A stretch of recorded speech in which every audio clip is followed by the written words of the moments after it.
Let's talk about hell. Heaven begins in this life. Hell begins in this life. People say, oh, there is no hell. I'm already experiencing hell. Well, you're experiencing a foretaste of that. He wants all to be saved. He'd love to be a universalist. Yeah. But people simply say no to God despite God's Herculean efforts to bring people into a relationship with himself. If God is not wrathful, then God is not loving. When God is seeing people oppressed, when people tyrannize, people are being injured and harmed for no reason at all, if God isn't angered by these things, then that's not a loving God. People who don't want God in their lives, it's sort of like turning from a Smeagol into a Gollum, where they become increasingly diminished in their own humanity. Out of these angelic beings end up turning away from God, being in this perfect environment, being in the presence of God and so forth. Jesus said, you are my friends if you do what I command you. But we don't say to Jesus, you're my friend if you do what I command you. We have to distinguish between what is descriptive and prescriptive. The Old Testament is a very poor advertising campaign for polygamy. Wherever you see polygamy, it's a disaster. God could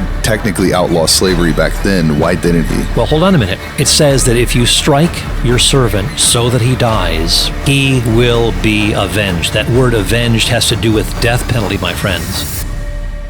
Hey, before you get into this one, I had so much fun with this. We have somebody in town who has written 60 books. He is a creating master's programs on religion and philosophy. He's so well studied, and we go into a lot of interesting topics. So just to let you know, there's a light parental warning on this because we talk about some of the ethical confusion around the Old Testament and some of the things that we read about God doing, some of the things we read about God saying, and what we ultimately get into is the conclusion that God is good. He's always been good, and he's dealing with the fallen world and corrective along the way. So we go into some crazy stuff. We talk about polygamy. We talk about slavery. We talk about really a deep interpretation of how God viewed economic law in the Old Testament and how he deals with people in suffering and failure in the New Testament. It's a riveting conversation. And my hope is that your mind will expand as you listen. It will give you the necessary ingredients for fortitude in your life if you're going through something difficult or if you're going through something that is challenging your view of God. We want to be corrective in that. So I hope you love it. Let us know. Everyone wants to get to the high places, but if you want to go high, you first have to go deep. What's up? Welcome back to the deep end. What's up? How are you? What's up, man? We have Paul Copan with us today. Thank you for being here. How do you spell that last name? Copan. Did I get it right? Yeah, it's Copan. Accent on the first syllable. But gosh, I ruined the interview from the very beginning. Oh no, you're good. Do you want us to start over? Or are we good? It's fine. Just Copan. No, Copan. Copan. I messed it up again. He's never coming back. I'll come back anytime. First and final interview with the deep end. Paul, you are a professor and Pledger Family Chair of Philosophy and Ethics at Palm Beach Atlantic University. Right. You helped establish the Masters of Philosophy and Religion program at PBA, where you work with Paul Gould. Yes, indeed. Correct. Cultural apologetics guy. Amazing. You've written and edited 45 books and contributed chapters to over 60 books. Mm-hmm. That's a lot of material. So that's, how old are you? I was born in 1962. Let people calculate. There you go. Okay. So I'm just working through the insecurity because I've only written 3 books, but I have some time. I was born in 1989. I'll catch up. There you go. Yeah. Hopefully. Awesome. You are best known for your books on Old Testament ethical challenges. I've got a couple of these right now with me. Is God a Moral Monster? It's 2010. Early 2011, but it did technically come out in 2010. Yeah. Okay. Christianity Contested. Is God a vindictive bully? Did God really command the genocide? A lot of spicy topics that you've put material around. And then you have several lengthy lectures and chapters on alleged genocide and slavery in the Bible. Like the Christianity Contested book, has a lengthy chapter on each of those, kind of the 2 leading topics on Old Testament ethical challenges. So Christianity Contested, yeah. Got it. My first question is, at what point in your life were you like 7 years old where you wanted to tackle genocide, ethical challenges? Like, how did you decide this is a lane to go down? Yeah. Well, I did grow up in a pastor's home, and I did my undergrad in biblical studies, and but it wasn't until so I was familiar with the biblical texts and so forth, but really hadn't looked at these things from a philosophical angle or gone kind of behind the scenes and looked at the ancient Near Eastern settings for these war texts, which it really is an eye-opening exploration. But it was actually after September 11th. where the new atheists, Richard Dawkins and Christopher Hitchens, writing books like The God Delusion and God is Not Great and so forth, that they were taking pot shots at the God of the Old Testament. And so I wrote an essay called "Is Yahweh a Moral Monster?" that was published in the journal Philosophia Christi, and it really, a lot of people took an interest in it, and it just prompted me to say, well, maybe I could do something with this. And so I expanded that in my book into a book, Is God a Moral Monster? And deals with warfare, women, purity laws, those seemingly strange, arbitrary laws of the Old Testament. What about the punishments of the Old Testament? What about a host of other topics? And of course, I go into the warfare thing there and talk about hyperbole as part of the ancient Near Eastern setting and so forth. So I went into that, and then that took off, and then I co-authored a book and focused on the warfare aspect. Did God really command genocide? And then did a follow-up book that expanded the territory even further, Is God a Vindictive Bully? So it's kind of a gradual sort of a thing, a gradual unfolding. And so I continue to speak and write on these sorts of topics. I do other areas too, but that was the new atheists actually got me going. And really they raised some important points of conversation. I think a lot of Christians just hadn't been talking about it. And they were bringing it up, and this troubled a lot of Christians. And so how do we respond to them? In some ways, thank you, new atheists, for bringing this up, because we do need to talk about these things and bring clarity to the issue for a lot of Christians who are really wrestling with this. Yeah. So it was the atheist that put you into this. Yeah, the atheist got me going. They got you going. So what was if you could take us to like the conclusions that you ended up putting together when you study the things that they were asking, such as God telling people to commit genocide. How did you end up putting those pieces together and reconcile that? Well, just again, through looking at the language of the Bible more closely, seeing that on the one hand, you'd have language of, we left alive, no survivor, man, woman, young or old. Or animals even. Yeah, exactly. And then you see lots of survivors hanging around, like in Judges chapter 1, the book after Joshua, the Israelites could not drive them out. They could not drive them out. They could not drive them out. Well, I thought they were annihilated. I thought they were gone. So the biblical text itself raises questions. And then you find out another layer that in the ancient Near East, it was full of that kind of hyperbole where you had man, woman, young and old, the Pharaoh, no one else was around. None of his enemies survived. He alone was left and so forth. But we know from history that wasn't the case. But at least the biblical authors mention that there are survivors. These other ancient Near Eastern texts just, they make it look like there are no survivors. Yeah. And so it just led to kind of a gradual unfolding, a discovery that, wow, there's a lot of nuance. There's a lot of hyperbole. There's a lot of language here that indicates that there's more going on beneath the surface than what is initially apparent. Do you think that God changed? Is there a different... I've heard these. There's actually a book that I started reading just to study to figure it out, and the idea is that Yahweh of the Old Testament was a different God than what Jesus was referring to as Father in the New Testament. I think the book is actually called The Yahweh Deception. Oh yeah, and there's some prominent authors who are starting to say like Yahweh's a different entity. Yeah. No, you see that the New Testament authorities, including Jesus himself, and Jesus, of course, identifies himself as being one with the God who, for example, commanded in Matthew 15 that you have Jesus saying that capital punishment for certain offenses was in place in the Old Testament. Whatever you think about capital punishment today, Jesus is saying that this was the word of God and the commandment of God in the Old Testament. So you got to come to terms with that. Jude 5. Where it's the best Greek manuscripts say that Jesus, after he delivered the Israelites from Egypt, so a Trinitarian understanding of the Old Testament, Jesus, after he delivered the Israelites from Egypt, afterwards destroyed those who did not believe. So you've got to come to terms with the integrity of the New Testament authors and how they view Jesus in the place of Yahweh acting as the triune God in the Old Testament. So Jesus is identifying himself with that. So rather than saying, oh, that's just Old Testament stuff, No, Jesus is, and the New Testament authors are embedding Jesus in this sort of a setting. Same thing with 1 Corinthians chapter 10, where that rock was Christ, but yet that they were also, the Israelites were also rebelling against Christ. There's this, so there is this kind of a picture, a Christological picture that you just can't get away from. And Paul, in my book, Is God a Vindictive Bully? I try to balance out the theme of what Paul says, behold then the kindness and severity of God. And in my book, Is God a Vindictive Bully? I'm trying to challenge those who are within the setting, within the context of a church, who want to emphasize the kindness of God, but downplay the severity.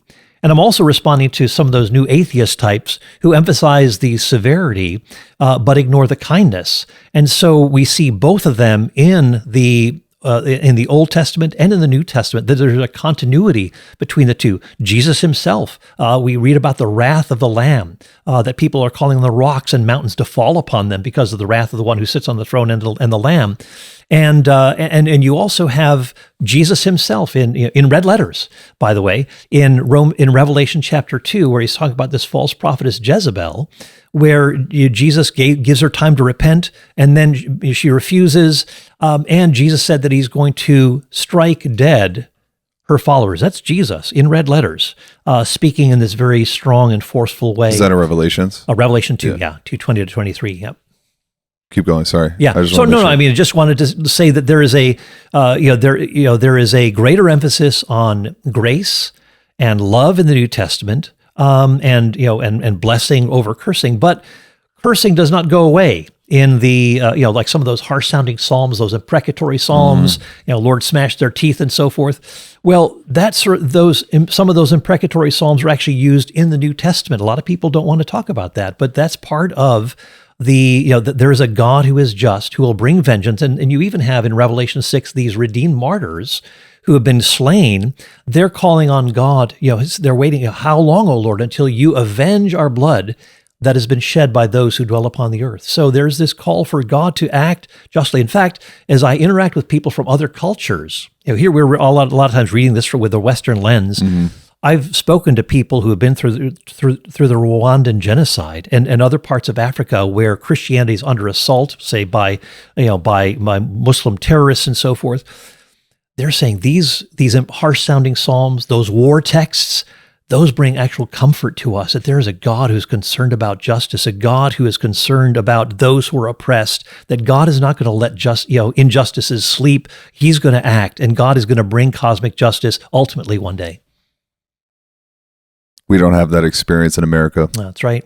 We've never gone through it. Yeah. And so that's why, you read a book like, Jonathan Haidt's The Coddling of the American Mind. Well, we've been so insulated, we've been so protected from a lot of these, harsh realities that so many people in other parts of the world face, and we just are not attuned to it. And so we just kind of want to tame God, want to make God kind of like a, one who is just pure kindness and there's no wrath. But as N.T. Wright says, that if God is not wrathful, then God is not loving. When God is seeing people oppressed, when God is seeing people tyrannized, when people are being injured and harmed for no reason at all, God is not saying, people will just do what they want and treating them in a grandfatherly fashion. No, God, if God isn't angered by these things, then there's something then that's not a loving God. Did mercy change in how it's factored in post New Testament? Do we see a different side of God's character after Jesus came to the earth and resurrected than we did before? Because mercy seems to be almost like a cosmic glitch in how he distributes justice.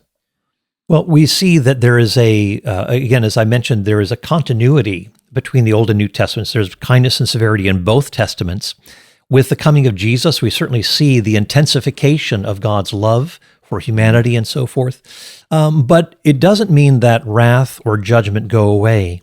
We also see that there's a greater accountability because of the cross of Christ. And those who turn away from the gospel, Hebrews 10, that if in the presence of two or three witnesses, someone could be put to death, he says, how much more severe will it be for those who apostatize, those who turn away from the gospel? So there's this, if anything else, judgment. The strong language of judgment is ramped up in light of the great love that has been displayed in Jesus Christ. Nice. Can we talk about history for a minute? Sure. Jake, how you feel, man? I mean, I have questions, but if I can't ask them, I would love to. Oh, let's hit it, bro. Happy to have you jump in. Jake grounds us down. While you're talking about discipline, Old Testament, New Testament. Yeah. So Old Testament, you have the proverb. I've been thinking about this a little bit. Like, I'll just kind of explain it for context and I have a question. But Yeah.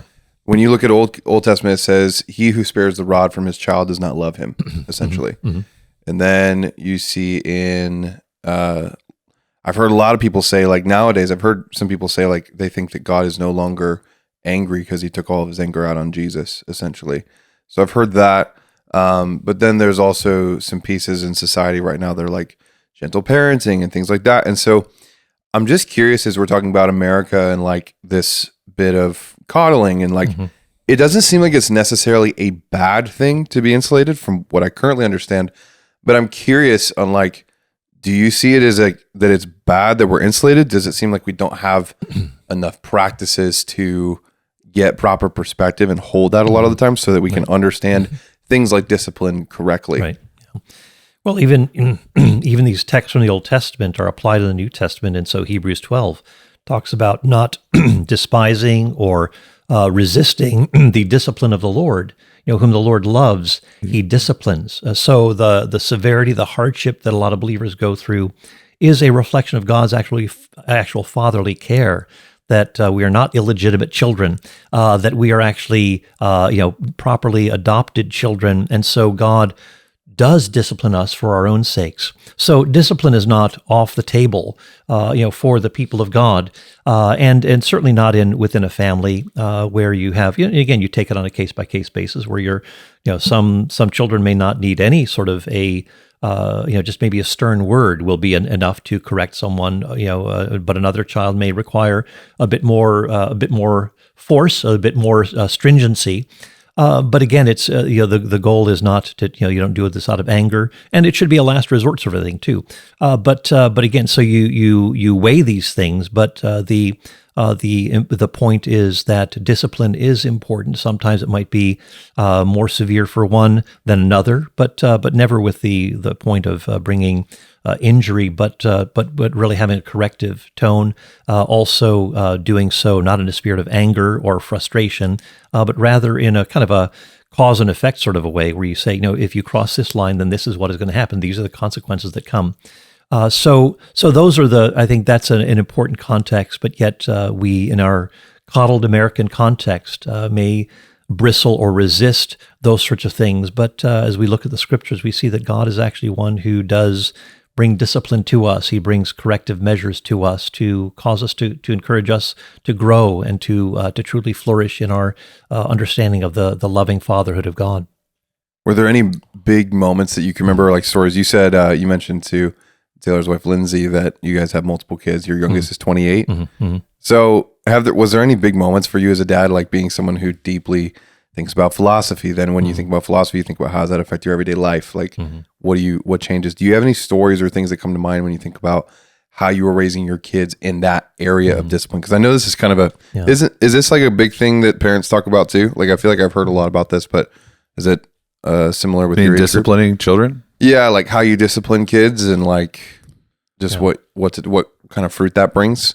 Yeah, I think so. I mean, there's definitely a lot more parents now who are like, they don't punish. There's nothing like their discipline is they're in an attempt to make sure that the child learns how to like express their emotions. There's a lack of containers or discipline. Yeah. But I think that that's probably a byproduct of the coddling era that you're referencing. Yeah, and I do touch on some of these things in my biblical ethics book that the fourth edition is coming out with IVP academic in December, and so talk about parenting and so forth, other relational issues. But when it comes to the whole matter of parenting, you do want to, like I said, take it on a case-by-case basis, a kind of, I think corporal punishment should be a last resort, but it should be predictable. It should be something that is known in advance rather than being capricious, and that it should be done as an expression of out of love to correct and to talk through these things with your child.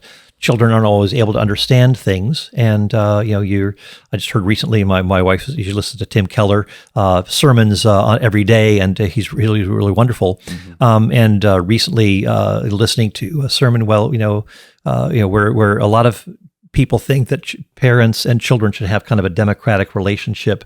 Well, why do I have to do this? And of course, you want to explain the rationale to your children, but sometimes children can understand. You basically say, well, because I'm, 40 years old and you're 5 years old, you don't get the big picture, but just trust me. And so it's a lot of times you're not going to be able to come to an agreement on things, but it's still important for us to make sure that our children are aware. But yeah, you want to certainly talk these things through and give them a rationale for why you're doing what you're doing, but also letting them know that you love them, that you are you want to listen to them, sure, but just how they're feeling isn't necessarily to override principled discipline or constraints for them.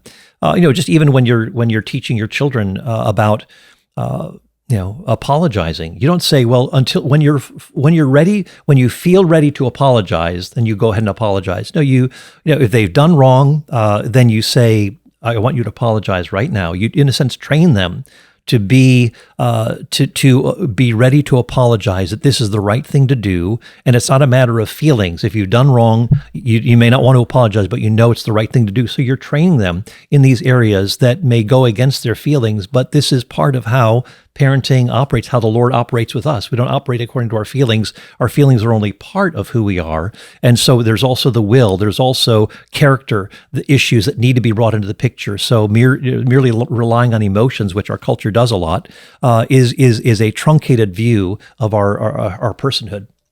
Yeah, I think to tie this in an attempt to pursue equality, which is a good thing, we've pendulum swung to the elimination of hierarchy. Mm-hmm. Yes, exactly. And so one of my challenges with my kids, because my kids are young, you've made it. I can't wait to be where you are, where my kids are grown and doing the right thing and all of that. But 7 and 3, we have a lot of conversations around you're just not in charge.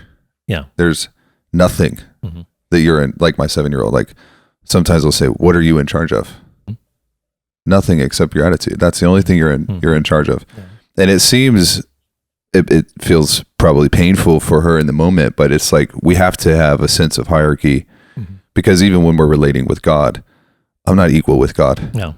And so there are going to be times where he asks me to do something and I don't understand it. Yeah. And if my understanding is a prerequisite, we get into a lot of bad places. Yeah. So, like Jesus said to his disciples, you are my friends if you do what I command you. But we don't say to God or to Jesus, you're my friend if you do what I command you. And so that is very much a part of how we ought to operate. And it's not as though we don't, when our kids are younger, for example, and they're maybe experiencing the turmoil of emotions, we want to listen to them. We don't want to shut out their feelings, their perspectives. We want them to have input rather than saying, don't talk to me. They may have something legitimate to express. And so we need to find avenues through which they can be heard properly, where their emotions can be expressed. Maybe at the end of the day, kind of talking them through, how did you feel when that happened? Or, what happened at school today? And there may be some tensions that they need you to kind of talk out rather than bottling them up. So it's important to have that free conversation with them, to let them feel free to come to talk to us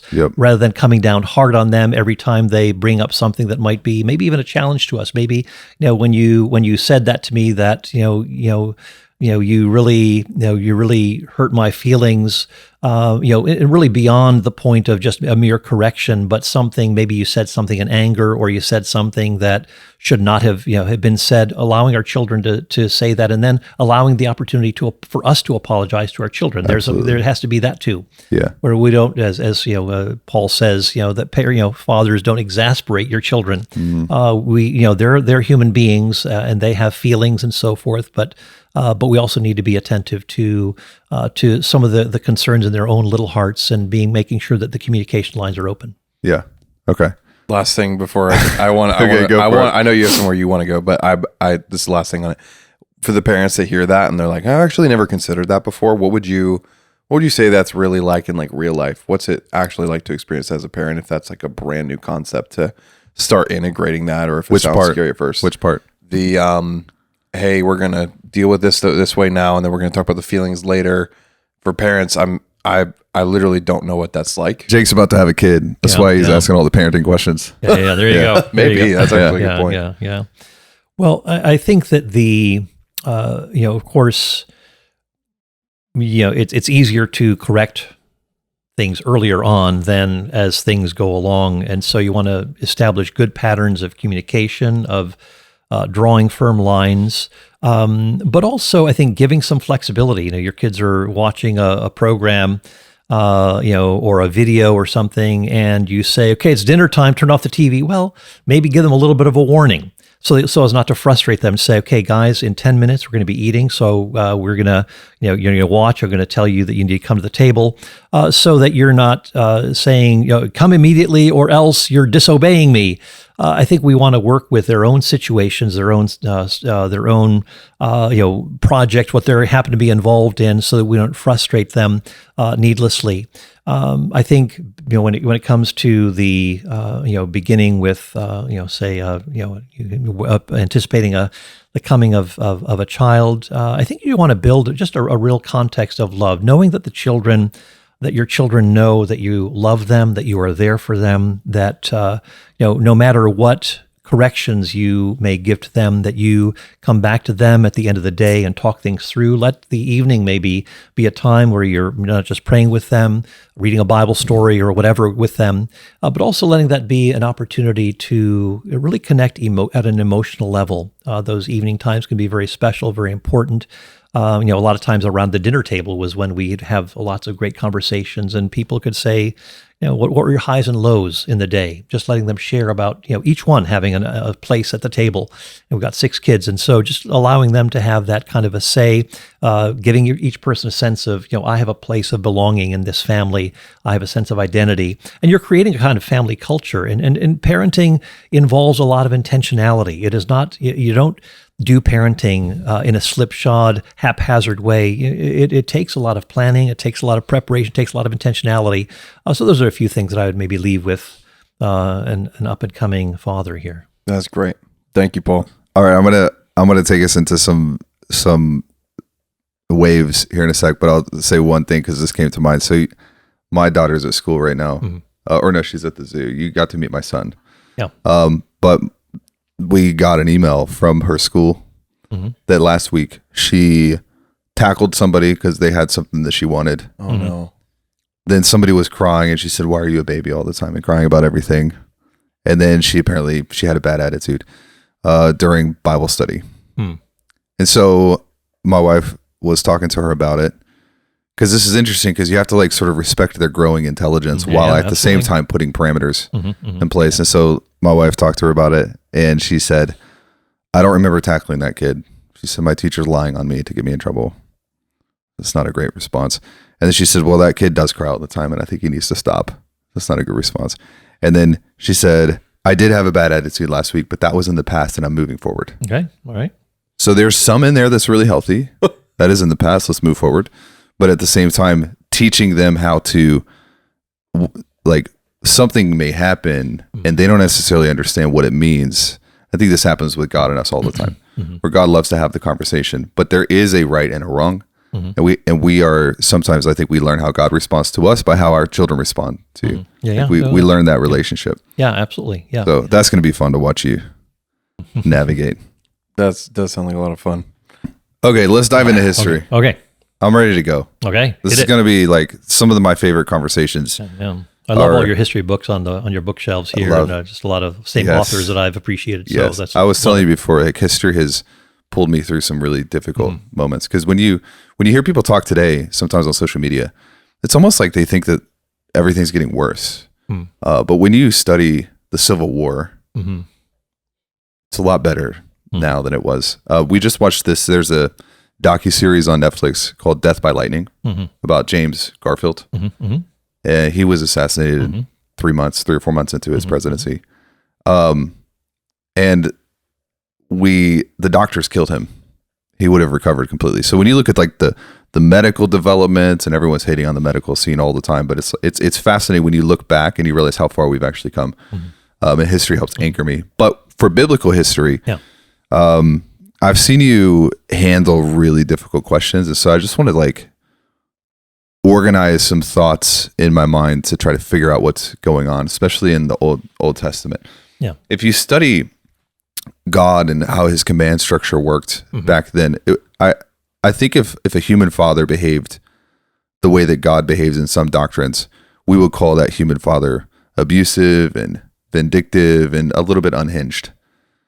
When you look at the Canaanite conquest and how God is basically, like you said, telling people just, kill everyone and crazy stuff, right? And how on the surface. On the surface, can you maybe take us through some of those stories and unpack some of what you've discovered when you've gone deeper to help us reconcile either a lack of perspective or a lack of historical interpretation and put the pieces together so that we know we're not worshiping a God who is punitive and abusive and vindictive? Yeah, when you read the Canaanite wars in the book of Joshua, you have to understand that there is rhetoric, that there is kind of an idealized language, and also a realistic language. For example, in Deuteronomy 7 and 9, you have what appear to be conflicting texts, where in one case, God says he's going to drive the Canaanites out quickly. And then 2 chapters later, I'm going to drive them out little by little, slowly, little by little, so that you're not going to be overwhelmed by the animals and so forth there. And so, well, which is it? Well, were there no survivors, or were there lots of survivors? On the one hand, you have the idealized language, and the other hand, you have the realistic language. And unless you are aware that that is just how the ancient Near Eastern language goes, you're going to be very confused, or say the Bible's got contradictions, or you might just latch on to the one side that looks like it's utter, quote, slaughter, and miss the nuances. Another point is that the Canaanite cities, by the way, these were colonized by the Egyptians. So the Israelites are freed from Egypt. Now they're going into a place where there is, there are these colonized citadels, which are not population centers. These are basically administrative and military centers in the book of Joshua. So you have Rahab who's there, but it's not as though that's the dominant picture of civilians there. It's actually these are civilians are in the hill country. They're removed from these strongholds, these citadel cities. So that is something to be taken into account. Furthermore, keep in mind that the Canaanites themselves were engaged in all manner of evil practices. You think of ritual prostitution, infant sacrifice, bestiality, and so forth. You have all these terrible things that they're doing, and what does God say? He's going to wait until the sin of the Amorites is filled up in Genesis 15. So what is God doing? He's not acting precipitously. He's waiting. There's a very principled wait. So it would have been wrong for the Israelites to go in early and to drive out the Canaanites, and that's the primary command, to drive them out. And so when you have the Israelites then going into the land, keep this in mind too. Who were these Israelites? Were they this military force to be reckoned with? Superior militarily, numerically, and so forth? No, they were not descending on these hapless Canaanites. The Canaanites were the ones who outnumbered them. They had the strong citadel cities. They were superior militarily. So it required a lot of trust in God in order to do this. God had to do it, or else the Israelites weren't going to. Mm-hmm. And so the picture of faith or trust in these sorts of settings is often overlooked. It's like these mean, vicious Israelites. The Israelites were frightened. God tells Joshua, don't fear, don't be dismayed. I'm with you. And so this is the context in which we are approaching the Canaanite question. So when the Israelites are fearful, when they look at these cities that they were like grasshoppers in their sight, this is a real threat. This is a real concern. So trusting in God is definitely a requirement here. So when you read some of these things about the idealistic and the realistic, the language of really needing to trust in God because you're outnumbered and you're militarily inferior and so forth, this puts a lot more things into perspective. And even the language of the fact that these are cities that are citadels rather than where civilians are. So even when it uses the language of man, woman, young, and old, it doesn't matter, it doesn't seem to matter that these are just administrative centers where you just got a lot of soldiers, but really no civilians. A lot of people just aren't aware of that. And so it's good to bring those sorts of things into the picture. Furthermore, you've got, here's this picture of the realistic and the idealistic, where you have in, for example, Numbers chapter 20, you have mention of these two kings, Sihon and Og, who are, the Israelites fight against them. And it says the Israelites fought against the king, his sons, and his army. And you read that the people in the villages were driven out. So the king, his sons, and his army. Well, then you read Deuteronomy, which really ramps up the rhetoric, Deuteronomy 2 and 3, which describes the same scenario in this idealized, hyperbolic way where it says they destroyed man, woman, young, and old. But you read the original text of when it happened, and it's basically just combatant warfare. So these are I could say the same thing about, say, the Amalekites and 1 Samuel 15 and so forth. That's that same sort of a thing going on. It mentions man, woman, young, and old, but it's actually just combatant warfare there at this city of Amalek where there's fighting taking place. So much so that the people who are the Kenites, who are friendly with Israelites, are there, and Saul sends word to them saying, "We don't want to fight against you. We're fighting against the Amalekites. They just raided us." Chapter 14 tells you, and so you can leave. And so the Kenites end up leaving. Well, do you think that there are going to be women and children hanging out there? Of course not. And so there's a whole lot of exaggeration that's going on. The Israelites defeat. Saul says, so not only does Saul say, but the narrator says that Saul, quote, utterly destroyed. However we translate that, sometimes it just means defeated, rather than it doesn't mean annihilate. He quote, utterly destroyed the Amalekites.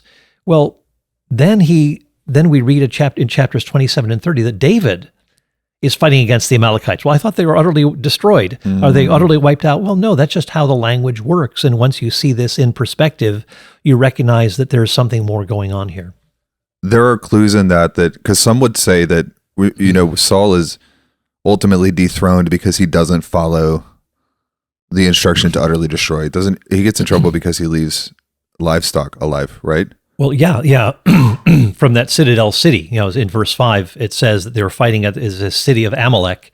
And so that's where the battle took place. The Kenites were there, they left.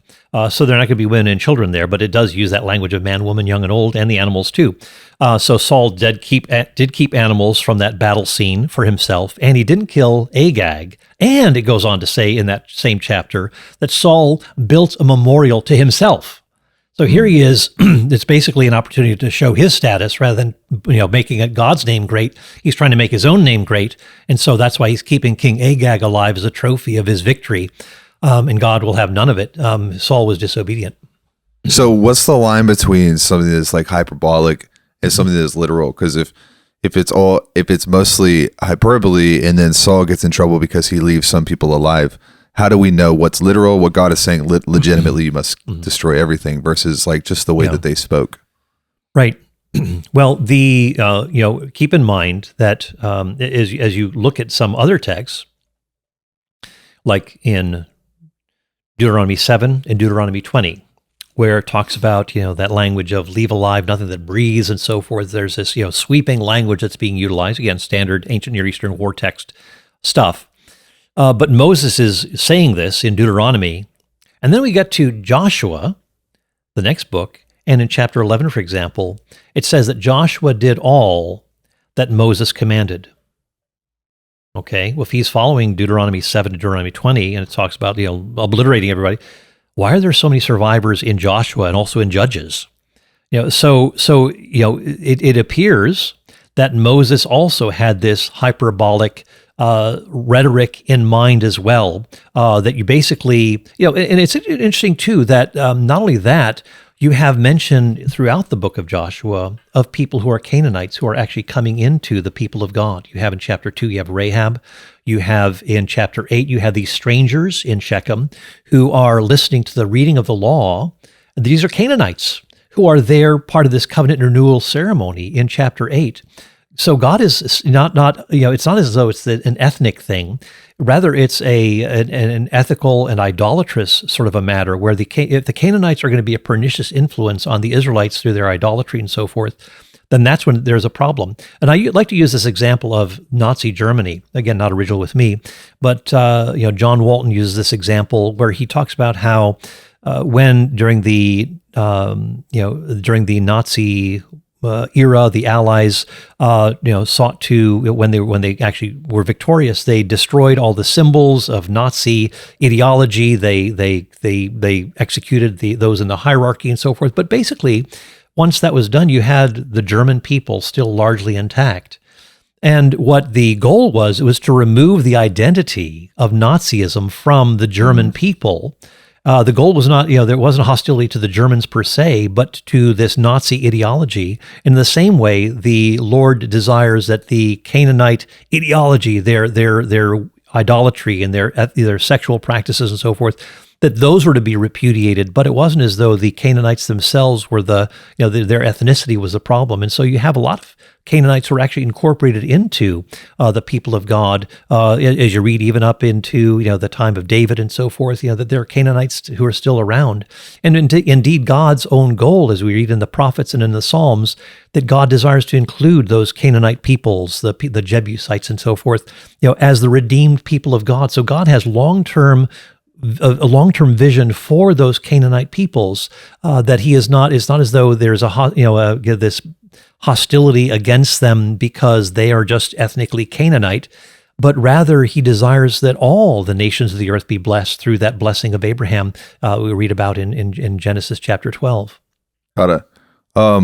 This is a weird question, but I haven't studied this. What was the Israelites? They had to go up against so many different people. They had the Babylonians. They were getting turned into slaves by the Persians, Canaanites, Amalekites. What do you think was their most significant people group that they had to come up against? Because I've never studied Canaan. I don't know how big of a deal the Canaanites were. Yeah. Well, of course, the Canaanites were an extension of the Egyptians. So the Israelites were going, in a sense, from harsh servitude in Egypt to, again, a kind of a reminder of the oppressors there in their midst in the land of Canaan. And so there is that kind of an association. So as I mentioned before, try to read this from the perspective of those who have been oppressed, as the Israelites in Egypt, and now coming to, in a sense, a continuity of connection with the oppressive forces of Egypt in these Canaanite cities. So there is from a Western perspective, we can just ignore some of those things. But when you're looking at it from those who've been tyrannized and oppressed, this takes on a different meaning. But when it comes to the most severe oppressors, you do have, like the Midianites and so forth in the book of Judges who are oppressing. You have them even in the book of Numbers, mentioning and seducing the Israelites. But you do have the two empires of the Assyrians. Of course, the Assyrians take over and obliterate the northern kingdom in 722 BC. Nineveh was part of the Assyrian? So Nineveh was part of the Assyrian, the capital of the Assyrian Empire. And then you have the Babylonians who come next. They're the next empire, and of course the Israelites, the Judahites, the people in the southern kingdom. They are eventually, despite much warning from the prophets, they are eventually brought into exile. Some people stay behind, but many go to Babylon in 586, 587 BC, in the kind of the final wave of the bringing Judahites into Babylon. So that's the kind of the decisive phase. So you have that, and then you have the Persian Empire, which is actually more friendly to the people of God, and they're allowed to go back to the land of promise and so forth. The Assyrians were terrifying. Mm-hmm, yeah. Have you ever studied the Assyrian? Oh yeah, they're brutal. Just like how they publicized their brutality and would just hang the heads of people in front of. Not to mention things like war rape, which was prohibited for the Israelites, of course. And also, if you were a young girl and you were a prisoner of war, you would either be taken as as a sexual slave perhaps, or put into a temple to the gods and serve as a temple prostitute. That was just part of the rhythm of a lot of these ancient Near Eastern cultures. Who was the king that promised God that if he got victory, the first thing he saw coming Jephthah. home? He was one of the judges. Yeah. Mm-hmm. And he saw his daughter. Mm-hmm. Yeah. And so back again, just tough topic. Back to the topic of like, wait, what? Jephthah? What was the story? You could probably. Yeah, share I mean, better Jephthah. He makes this rash vow that if he is victorious, then the first thing that comes to him, he will he will sacrifice. And of course, his daughter comes to greet him after he is victorious in battle. And so there's a question. Most scholars see this as a rash vow that Jephthah shouldn't have undertaken and should have rejected. But that he would offer his daughter up as a burnt offering. Other scholars, a minority view, would say that it is basically just a sacrifice of her virginity. She's going into the hills with her friends and lamenting what it appears to be this fact. So there are some scholars who say that it's actually not as brutal as that. But even if you take the worst case scenario, it is illustrative of how there was no king in Israel, and every man did what was right in his own eyes, and there was just a lot of bad moves, a lot of bad judgments, a lot of terrible things that went on during that period where there was no definitive rule in Israel. It's tough because people look at that. I've seen people talk about this where it's like, that means God is evil. How could God allow that to happen? But God doesn't typically infringe upon free will. Yeah, and also it's a lot. We have to distinguish between what is descriptive and prescriptive. A lot of things just happen. I mean, Lot, his two daughters having incestuous relationships with him and becoming pregnant by their own father. It's not as though the Bible's saying, "Oh, that's okay, that's good." No, it's just simply describing that. And the same way with Jephthah. Jephthah makes a rash vow; he shouldn't have done it. We recoil at that, and that's a natural reading of the text. We say, "Oh, that's not a good thing," and so it's not as though this is being prescribed or that he's being approved of by God in this. Yeah. The other story with Lot is when the angel shows up and the men want to sleep with the angel, and so he offers his daughters. Oh yeah, in Genesis in Judges 19, where you have the man who offers his wife to. So you do have again Sodom, which is in chapter 19 of Genesis. Where you do have the offering of the daughters. You have in the kind of a repetitive action in chapter 19 of Judges. So you remember that Genesis 19, Judges 19, where you have a similar scenario. And again, that's descriptive rather than being prescriptive. Indeed, in chapter 19 of Judges, in the aftermath of that, there is a condemnation of that kind of action. It's not as though there's no commentary on this. This poor woman is just gang raped and nothing's done about it. Well, no, the narrator says that this is a horrific thing, and the people of Israel rise up because this is a horrific thing. So there's this recognition that something is deeply wrong here. I love the frame of descriptive versus prescriptive, and it almost, there is a way to look at this that makes Scripture more trustworthy, because it's probably the only sacred text that puts the dirt in the history. It does not whitewash any of it. Yeah, that's right. And so when you read some of what people would call sacred text, it's like, did nothing ever go wrong? This was just, you can tell it's almost like history belongs to the victors. The Bible doesn't do that. Yeah, exactly right. It puts all of the failings of humankind into the text. But if we read that as this is what God wanted to happen, then we can get all messed up. Yeah. It looks like you wanted to say something. Yeah, I wanted to know, can we talk about God and how he tends to deal with sin in Old Testament too? Sure. Because sometimes I think maybe from a perspective it was inconsistent. I'll just start with this. 2 Samuel 12. I also this is Nathan rebuking David after sleeping with Bathsheba. He says, I gave you your master's house, and then I put your master's wives into your care and under your protection. I gave you the house, royal dynasty of Israel and Judah, blah, blah, blah. what's interesting to me here is like what you say with prescriptive, descriptive. This is one of I'm sure one of the main arguments against polygamy. And it's not, the Bible's not saying that polygamy is a great move just because David had wives or Solomon had multiple wives. Abraham. Yeah, Abraham. I'm just curious on how you have seen how God views sin, because he still looks at David as one after his own heart, but yet David's one of the greatest polygamists known in the entire Old Testament. And it's like God doesn't strike David down for sleeping with the wives that were passed down to him, basically. And he's got hundreds of wives. It's not like God wipes that out. He kind of leaves that there, actually. And so I'm curious if we can kind of go into that a little bit of God's character and how he views sin and what he decides to pull and what he doesn't. Right, yeah. And I touch on this in the Moral Monster book and also expand on this in the Vindictive Bully book. But I maintain that that in Leviticus 18:18, that polygamy is being prohibited, and that and also we see in Deuteronomy 17 that the king is not to multiply wives, horses, or wealth.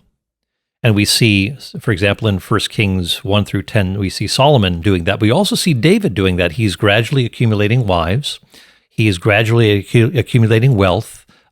He's gradually accumulating even horses, and so there is this condemnation that is at least implicit with David, that he's actually going against the mandates of Deuteronomy 17. But if we take that text in 2 Samuel 12, where Nathan is confronting David, that God has given all these things to David, and if he had desired, he would have given him more. Well, what about those wives, for example? Well, did God really give them? Well, what's interesting is just when there is a new king that takes over, everything is transferred from one king to another. The household, the wives that have been there, and so forth. Everything ends up coming to the new king. So it's just kind of a neutral statement, as it were. But think about this. We also see that Absalom, who rises up against David, God says that he is going to give those wives that David has acquired to Absalom. And of course, we know that Absalom sleeps with those women in David's palace in broad daylight in order to humiliate his own father. Well, is this speaking approvingly of what God is giving to Absalom? No, it's in this much looser sort of a way, because that would mean that God is condoning adultery, that Absalom is engaging in this adulterous relationship. Not to mention that one of the women in Saul's household was David's own mother-in-law. So does that mean that David then had the freedom to have sexual relations with his mother-in-law? Well, that's prohibited in Leviticus 18.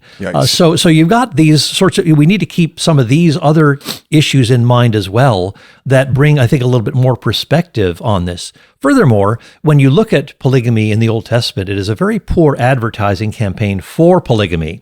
Wherever you see polygamy, it's a disaster. It's terrible. Things are going wrong. From Lamech in Genesis, early chapters of Genesis, to Abraham, to Jacob's own wives. There's squabbling. There's tension. There's distress. There's jealousy.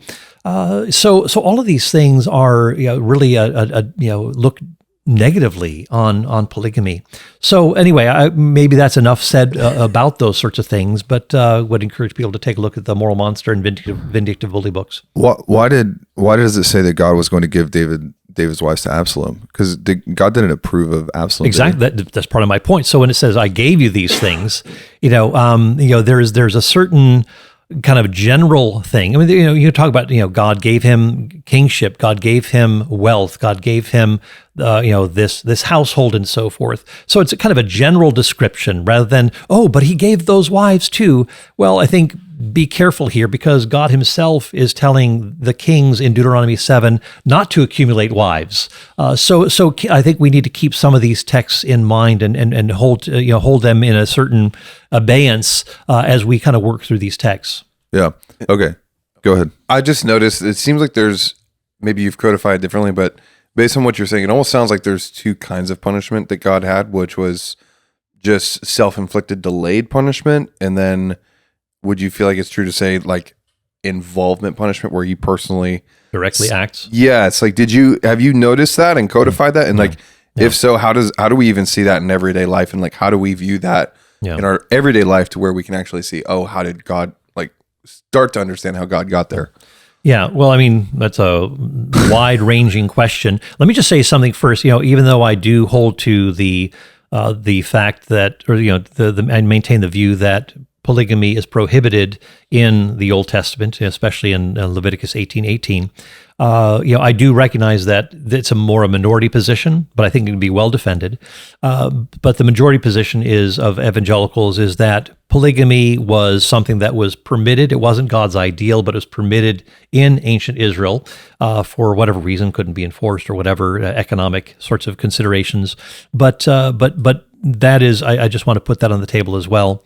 But when it comes to the punishments, even in this text of 2 Samuel 12, when David condemns that, he's told a parable of the man who has this poor man who has this lamb, treats this lamb like a daughter, eats with him and sleeps with him and so forth. And then a rich man nearby has a visitor coming, and so he takes, instead of from his own flock, takes from this poor man. And David, who is enraged, says that man ought to die. He ought to pay fourfold for what he's done. Interestingly, 4 of David's own family end up dying, beginning with the child of with Bathsheba, and so that in a sense David is bringing the judgment on his own household in making that kind of a pronouncement. But you do see that there are punishments, and I talk about this, and I go into more detail on this in the Vindictive Is God a Vindictive Bully book, where punishments are often treated in a hyperbolic way. That there are a couple of 2 death penalty cases, one for blasphemy, one for breaking the Sabbath, but you have 16 potential death penalty or capital punishment cases. But except for murder, all of the others can be commuted to monetary payment. So you have numbers telling us that you can pay for certain crimes monetarily, but for murder the person is to be put to death. So that's why so even it uses language that the adulterer needs to be stoned and so forth, and talk about stoning and burning and so forth. Well, in the ancient Near East there was a strong hyperbolic association with these things to basically warn people these are bad things, don't do them. But if you're, for example, in the Code of Hammurabi, the Babylonian code, if you're a builder and you build a slipshod home and the building collapses, well, your own son could be put to death. Or if you botch a surgery as a surgeon, then you could be put to death. Well, who's going to go into these professions if there's that kind of stiff penalty? I mean, basically, it's saying don't cut corners. Be an ethical practitioner in your calling. So it's a warning. And the same thing with adultery and other wrongs in Israel that could be potentially capitally punishable.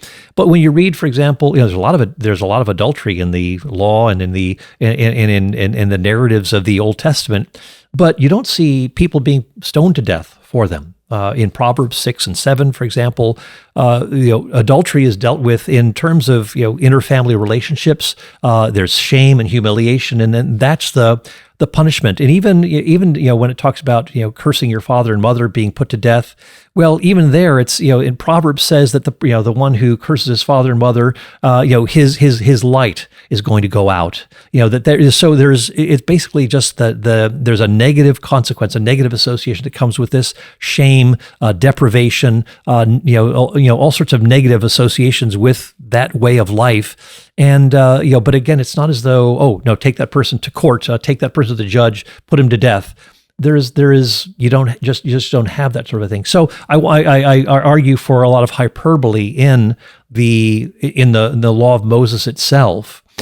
which was common in the other ancient Near Eastern law codes as well. So just wanted to, I don't know if that gets at maybe some of the things that you're talking about as well. Yeah. I mean, there is a directness to sometimes where God judges, sometimes it's a matter of sin, taking the just being the consequences of sin, ravaging someone's life. Mm. Yeah. I think it's the same today. Yeah, true. Yeah, it's the same today. That's why we try to teach our kids through sometimes consequences and punishment so that they don't die. Yeah, right. Yeah. And yeah, exactly. And maybe just to elaborate on this a little bit, we have those two paradigm cases where there is capital punishment for these two offenses in the law of Moses. Which one is the Sabbath? Again, the Sabbath and the blasphemy. Okay. But you have something similar. It's not as though God always does that whenever that happens. It's just to send a warning signal to a fledgling people that is being established, and that these are, that God is not to be tampered with. I mean, you have then in the early church in Acts chapter 5, you have Ananias and Sapphira who lie about how much they gave to the church, and so Peter confronts them on that, and both of them are struck dead, which sends ripples of fear throughout the early church in Jerusalem. It's not as though God always did that in response to people's lying and so forth. That would take place, no doubt, and still does today. But it's not as though God is directly intervening all the time in those sorts of circumstances, but rather God is one who is sending a warning through this, in a sense, a kind of a paradigm case, just as the early church is getting going. But you do have in 1 Corinthians chapter 11 mention of those who are taking the Lord's Supper in a flippant, inappropriate way. And so that Paul says that's why many of you are sick or have fallen asleep or have, in other words, have died. So there is a consequence that comes with that. And so Paul is reminding them that there can be this cause and effect relationship between your, abusing the Lord's Supper and people being sick and even dying.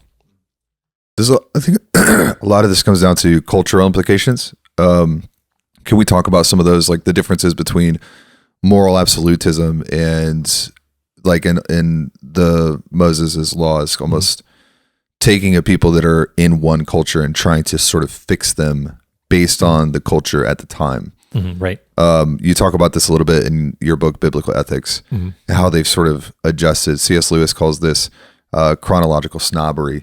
When we look backwards at something and judge based on conditioned mindsets from today.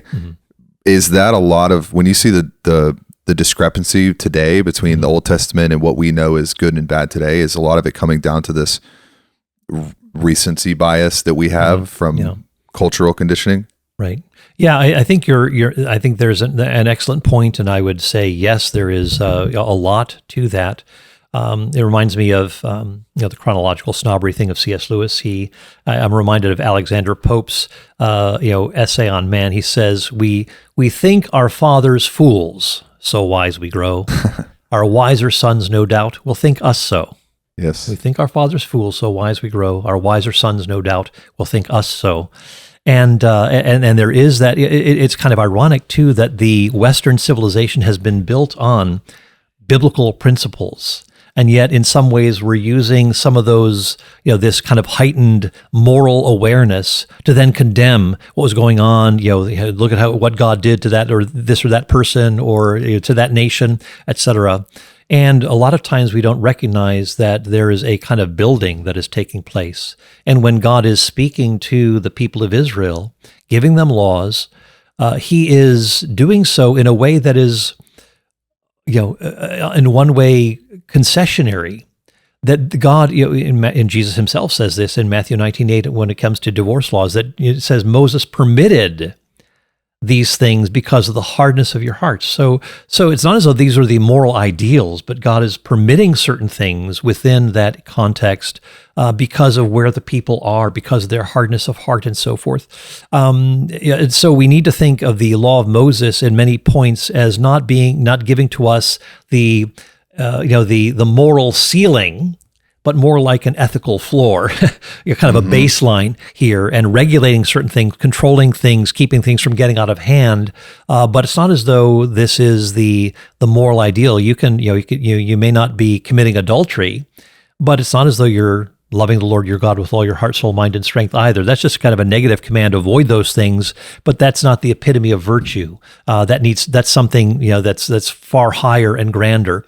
But I think it's also helpful to distinguish between the vision of the Old Testament and particular laws in the Old Testament. The vision of the Old Testament looks at, look at Genesis 1 and 2, marriage is between a man and a woman, that all human beings are made in the image of God, that there's a fundamental equality. Well, then you come into the messiness of a fallen world and you see class distinctions, you see discrimination against women, you see all sorts of poor alignments in society, and that God is basically stepping into a broken world, gets his hands dirty that are not what the original creation was to look like. And so God is working with people, giving them laws, getting his hands dirty, and trying to move his people in a redemptive direction.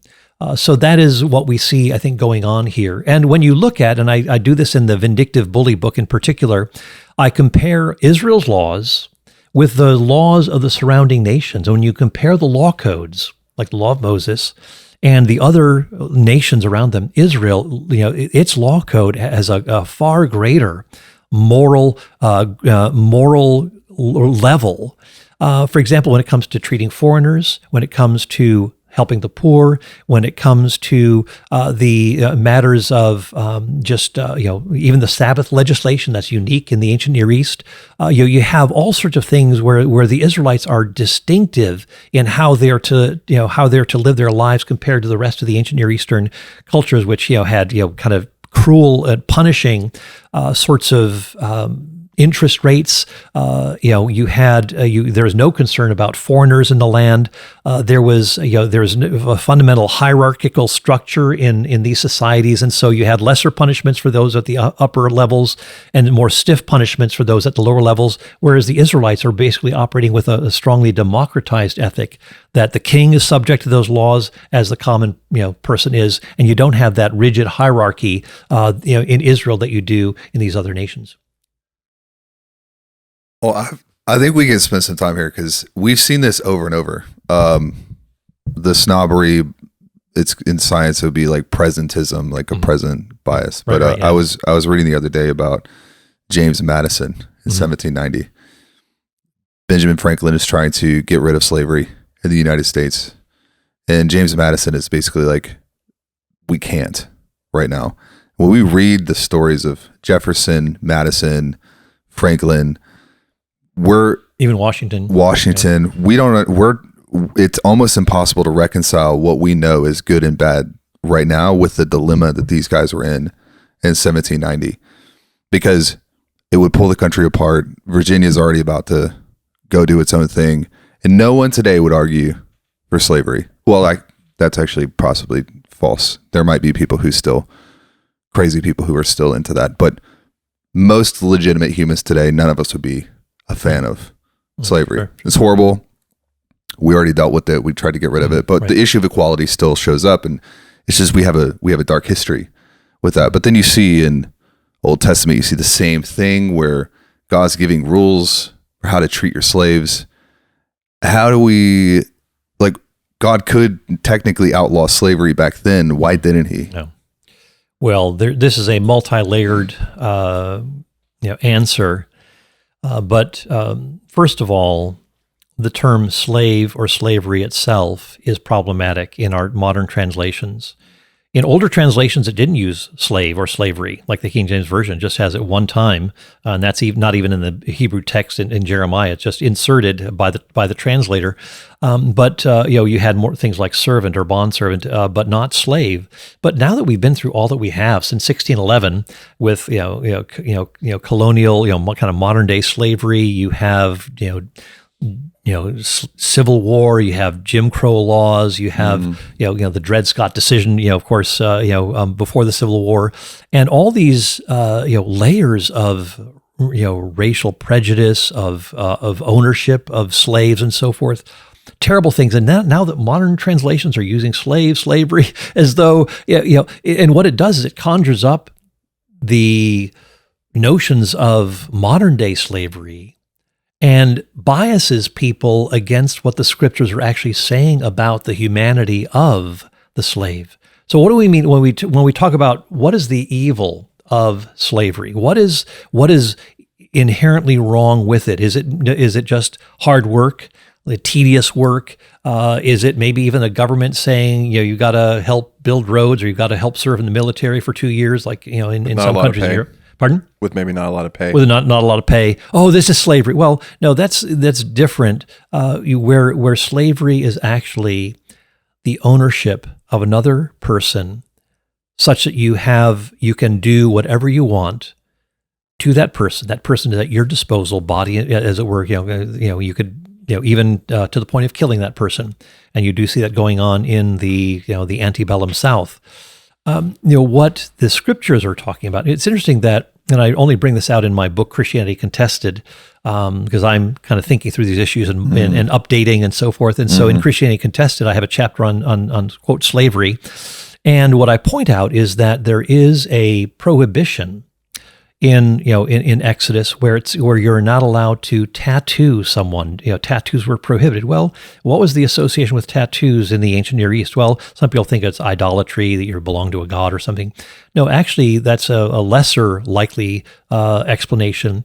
But a tattoo indicated one person's ownership of that tattooed person. Oh, wow. So you have really a strong argument against the ownership of another person with that prohibition of tattooing another person. But we can go into other texts as well. We see the biblical vision. There's a fundamental equality of male and female, of all persons, slave or free, as it were, that they're all fundamentally equal, made in the image of God. That's the vision. So what about some of these particular laws? Well, interestingly enough, in Exodus 21, a lot of people look there, and what you have is a mention of if your servant, male or female servant, if you strike that person so that you gouge out that servant's eye or knock out his tooth, well, what happens? Well, that servant gets to go free. That person's in debt, and that's why he goes into servitude in the first place. But if you injure that person, then that person gets to go free without any lingering debt. So there's a concern about permanent injury to these people. Well, some people say, oh, well, look, there's another text that says if you strike the servant so that he dies, there's a punishment. But if he lives 1 or 2 days, then there will be no punishment. And for that man is his silver, or that servant is his silver. Well, a lot of people say, look, so basically you can beat him within an inch of his life, and if he walks around and then dies a couple of days later, then you're scot-free. Well, hold on a minute. It says that if you strike your servant so that he dies, he will be avenged. That word avenged has to do with death penalty, my friends. So we're not talking about ruining a piece of furniture here. We're talking about killing another human being, and there's a death penalty associated with that. So let's kind of clear the table here and say, okay, well, acknowledge, please, that there is a death penalty that goes along with striking your servant so that he dies, which tells us plainly that this is a full-fledged human being, not a piece of furniture, not someone that you own, that you can do whatever you want with. And then you go on to, let's just acknowledge that. And then we go on to the latter part of the verse and talk about that. But first, you got to acknowledge that portion of that verse needs to be taken, with full clarity and understanding that this is a person who's made in the image of God, not mere property. Well, then it goes on to say, well, if he, gets up and walks around after a day or two and then he dies, then the person is not going to be punished. Well, that same word is used. That person's not going to be avenged. So there's no death penalty here because the assumption is he wasn't doing this intentionally. It was an accidental death. And so it doesn't mean that there isn't going to be a penalty for that, like a monetary payment or something like that. But it is not capitally punishable because it was an accidental death. So it's not taking punishment off the table because there are always punishments or kind of payments for accidental deaths and so forth.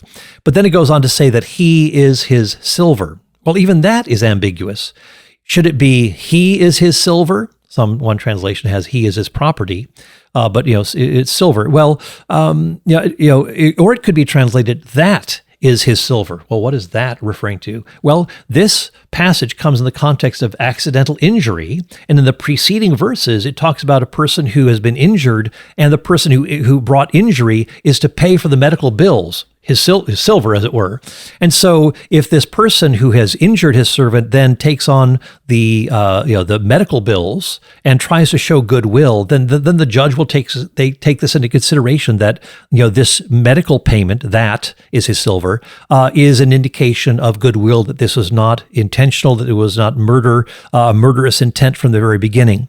And even if you say, well, he is his silver, well, you could simply understand that as being, if you're injuring your servant severely so that he dies, you're only hurting your own pocketbook. You're only, you're losing money on this. That's dumb, and that's wrong, of course. But so it could be understood in this multifaceted way.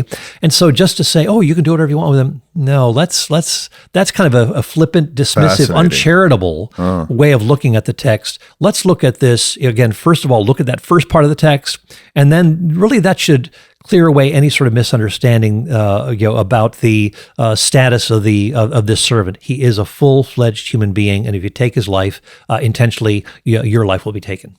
So he is your silver. Could be referring to the medical bills that you're paying, or it could just be you're only losing. You're making things much worse for you because you're paying for this servant because he's indebted to you. He's indebted, and he's working for you for 6 years, and then the 7th he goes free. But why would you not want to benefit from this person's work for you, for the full amount of years, rather than bringing injury to him? You're only harming but you're harming yourself as well as your servant. Could servant be transferable loosely, contextually to staff today? Or was it a heightened level of servitude? Well, I mean, I'd say that the person goes into servitude because that person is impoverished. If you don't have poverty, you're not going to have servitude in Israel. And this applies also to foreigners who are in service in Israel. In Leviticus 25, it's spent 3 chapters talking about that text in the Vindictive Bully book.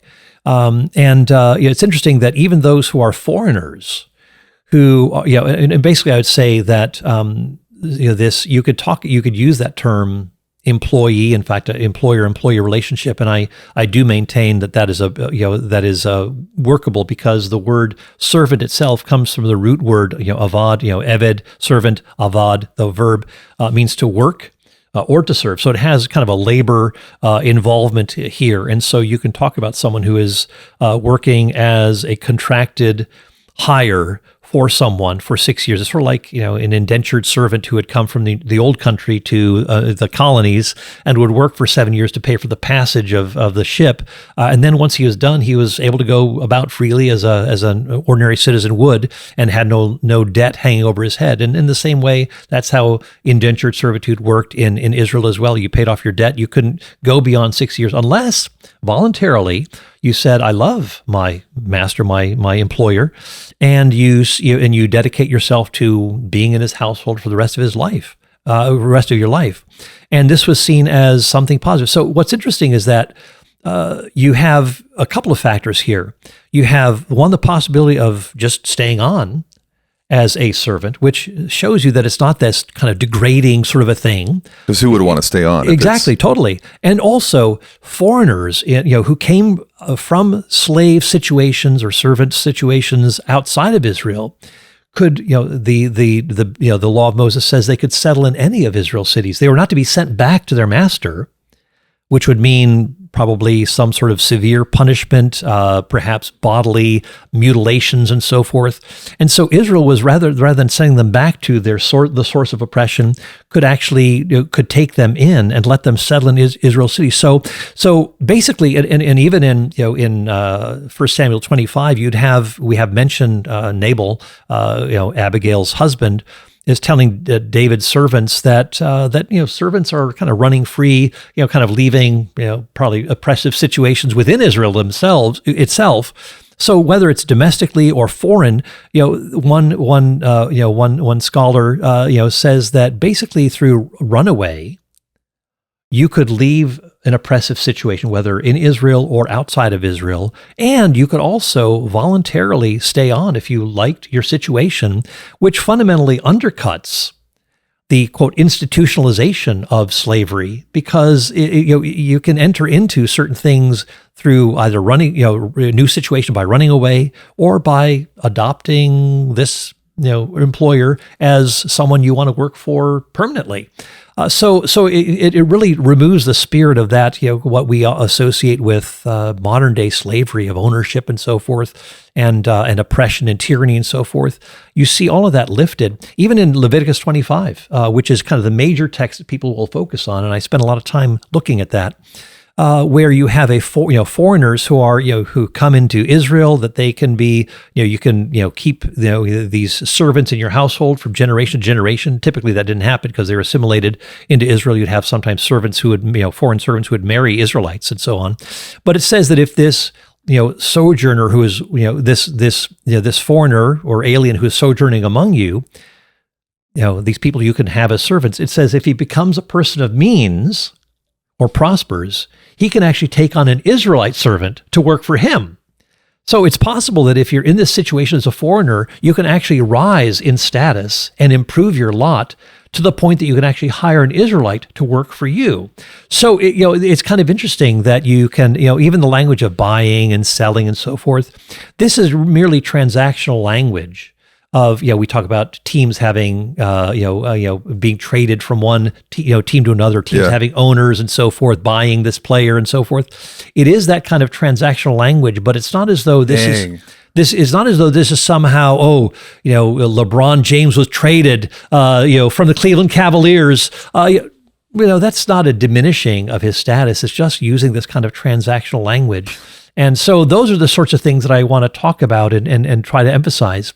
It doesn't mean that servitude was somehow easy. That's like the equivalent, LeBron James and a servant in Israel were at the same level. No, but the point is that the transactional language is in place, but it doesn't diminish their humanity. And that's the basic point that I'm trying to make. There's linguistic errors. Yeah, exactly. So it's almost like if somebody was reading sports news 400 years from now, and there wasn't a continuity of history, right? They could completely misinterpret our language today as well. Yeah, exactly. And I use the same in terms of the ancient Near Eastern language of we utterly destroyed them, left it alive, nothing that breathed, no survivors and so forth. We have that kind of aversion in our own modern day sports analogies where we totally annihilated that team. We totally destroyed them. Yeah. Well, no one thinks that literally happened. And that was the case in the ancient Near East as well. Wow. It reminds me of internship in America. We should just change the word servant to intern. Yeah, anytime we're reading the Old Testament. Master's Commission. You know what that is? What is it? Master's Commission. Do you know what Master's Commission? Is this from Halo? In the Assemblies of God, you had like this Halo. Master's Commission program where you were basically an indentured servant. Yeah. Same thing with the Army too. If you're serving in the Army, you say, well, if I got married, therefore am I relieved of my obligations? No, they continue on. Yeah. You have a certain contract to fulfill, and that you are as it were, the servant of the U.S. government, the U.S. Army, until that contract is fulfilled. Might be. I think the Army is even more intense because aren't you?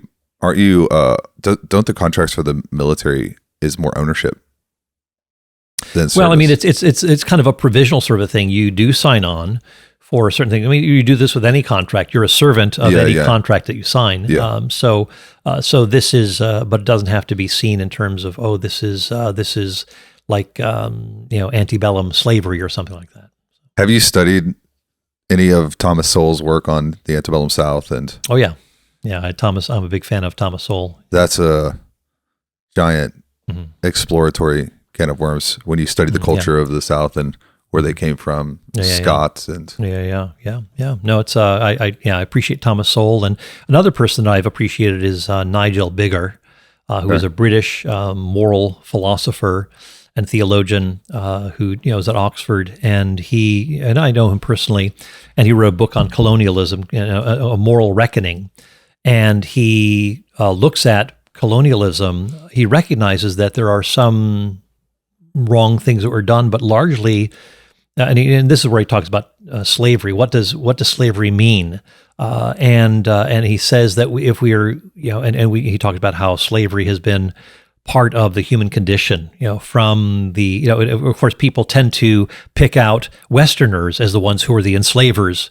Well, what about African chieftains who would actually use slaves to offer up as sacrificial victims? In one account, 1,400 sacrificial victims at one time. The Asante people, or you'd have Comanches or Mayans and so forth. You have a lot of non-Western Muslims who would enslave white Europeans as part of their slave trade, and millions of them. And so there's actually the word Slav and slave, they're connected.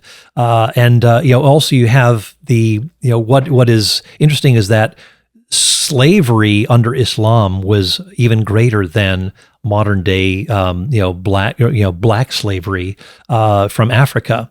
So it's kind of interesting that millions more from Islam than were, I think it's like 12 million compared to 17 million under Islam. So, wow. How do you spell Nigel's last name? Biggar, Nigel Biggar. He's just an excellent treatment an even-handed treatment of colonialism, but which brought actually great benefit to many people. It was not seen as, of course, you'd have people who'd go into, places like New Zealand or Australia and so forth. They were kind of on their own. They were entrepreneurs, and a lot of abuses took place through their own individual initiative, but it wasn't as though this was sanctioned by the British Crown. It was much more principled and really had a desire to bring infrastructure to places like India and elsewhere, and help bring people up, lift them out of poverty. There are often very good relations between the British who were in power in these areas and the indigenous peoples. That there was often a cooperation, a working together, of an affection between them. So anyway, I'd encourage people to look at this book, Colonialism: A Moral Reckoning by Nigel Biggar. I'm going to get that. Yeah, it's awesome. Read through that. Is there a chance you're holding your breath? I think it'd be one of the things that I feel like from a macro perspective that's coming up right now when it comes to even like what is a fair wage, what is it seems like to some degree the slaves still had a choice whether or not they wanted to work or not, because servants. Yeah. Sorry. Yeah. I think servant is a better translation. It's more neutral. It's not rigged in a sense. So yeah, go ahead. One of the things that I feel like one of the things that changed me from being around Taylor was like, you have a choice in these things in your life. And I feel like it's not normal to hear that maybe as much, depending where you grew up. And so it seems like what you hear, at least right now in American culture, is like a lot of, I've heard this a lot. There's a couple of lines that I wanted to pull up that were coming to mind. Some things that are going around when it comes to work now. They're comparing jobs like salaries to slave labor, or being a servant back in the day. These are some of the things that are commonly being thrown around. Yeah. A salary is just enough to keep you quiet. If you're paid hourly, you're owned hourly. Jobs are modern day servitude, and you're always one paycheck away from being controlled. Who said that? These are just common things that are being accepted as ideologies to get behind across social media, just culture right now. I just used chat to kind of find the exact wordings that were being used. But I'm just curious at a philosophical level, because I think maybe there's this feeling of like, man, we're always controlled by the elites. We have no control. We're just victims. We're powerless. What do you say to people in terms of reminding them that like, hey, you do have a choice. Like, who's in control? Is God in control? Are we in control? How do we work with the power of choice while honoring those above us? Yeah. Well, I would say that there are not only philosophical questions here, but there are also very practical ones. And indeed, there may be circumstances where, say in the ancient Near East, where you don't have a lot of options, where, yes, typically people went into servitude. They would, quote, sell themselves, part of that transactional language, to someone who could help them with their, in this transitional time where they're trying to get back on their feet, and would provide for them food and shelter and clothing and opportunity to work. And this would eventually be sufficient to cover the debt, and they would leave without any lingering debt after 6 years. But again, sometimes it is through the force of those circumstances that they really don't have a whole lot. They don't have a lot of options. And so so that's why the law of Moses makes these sorts of provisions, but also tries to offer, like the book of Ruth, there are certain provisions for the poor in the land where you can't stay longer than 6 years in this situation of indebtedness, that you have to be released from it after 6 years to pay off your debt under contract.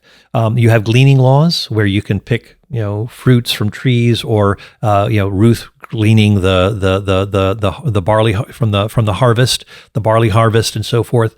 You have this room for the poor of the land to benefit. You also don't charge interest to the poor, unlike other ancient Near Eastern law codes that had exorbitant interest rates. You don't charge your poor fellow Israelite these high interest rates. You basically just have that person pay you back in kind.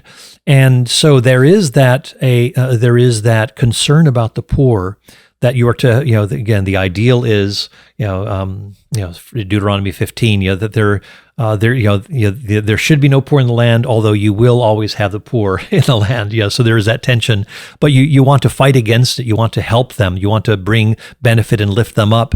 So there is that reality that we just need to, I think, reckon. And there may be some people who are in certain situations where they don't have a lot of options, maybe a kind of a dead-end town where there's only one business that's there, and it's going to require a lot of capital to move to another location. Sometimes you take those risks and so forth. You may have some choices.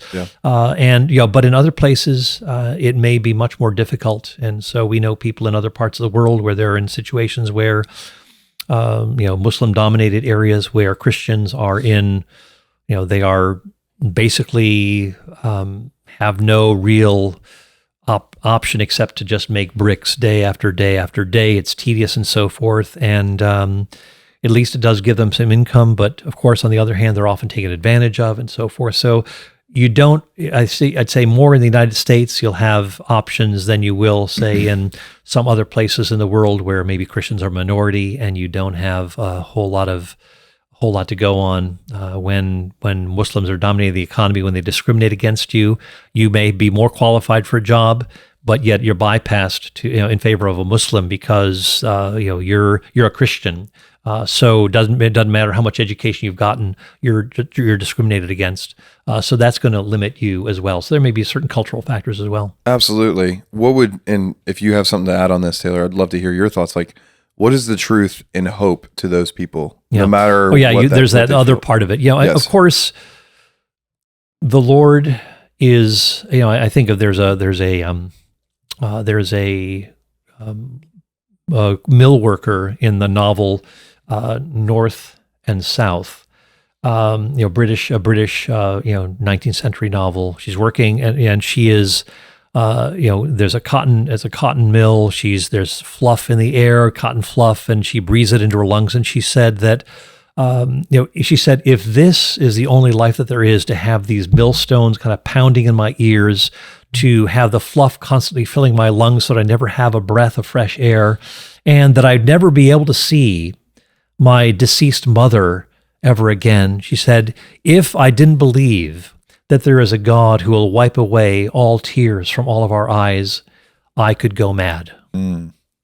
And I think that there is a powerful reminder there that, even in the worst of circumstances, the hope of being reunited with our loved ones who have been redeemed, the promise of grief and sorrow and tears being removed, this is huge. This is why people in the early centuries of the church, they went to the death. They endured, animals in the Colosseum, tearing them apart and so forth, because they were confident that there's a God who loved them, that there was a God who guaranteed a hope beyond this life, and that that the trials that we endure, Paul said in 2 Corinthians 4, Paul himself talks about being, shipwrecked and stoned and on the run from Jews and Gentile mobs alike, that he calls them these light momentary afflictions, that they're preparing for us a great weight of glory that far exceeds them. So there's a reminder that in this life, yes, there is hardship. Jesus said, John 16:33, in this world you will have trouble, but take heart, I've overcome the world. And and this is, I think, the reminder that we have a two worlds model of looking at things, that there is a God who will set things right in the end. He will bring cosmic justice. And this is one of the reasons that the Christian faith has so many resources compared to the atheist when you're dealing with the problem of evil. No, there is no cosmic justice if there is no God. People are going to get away with murder millions of times over. Even and if there is no God, what is the basis for human dignity? What is the basis for even calling something evil? If there is no, I think of evil as something like counterfeit money. Counterfeit money makes no sense unless you've got real currency by which to judge this as a deviation. And in the same way, where is that basis for judging something to be evil unless there is some sort of a standard or norm to which things should conform? Evil is a departure from the way things ought to be. And so in the Christian faith, we have a number of resources, especially a God who steps into this world, who suffers with us.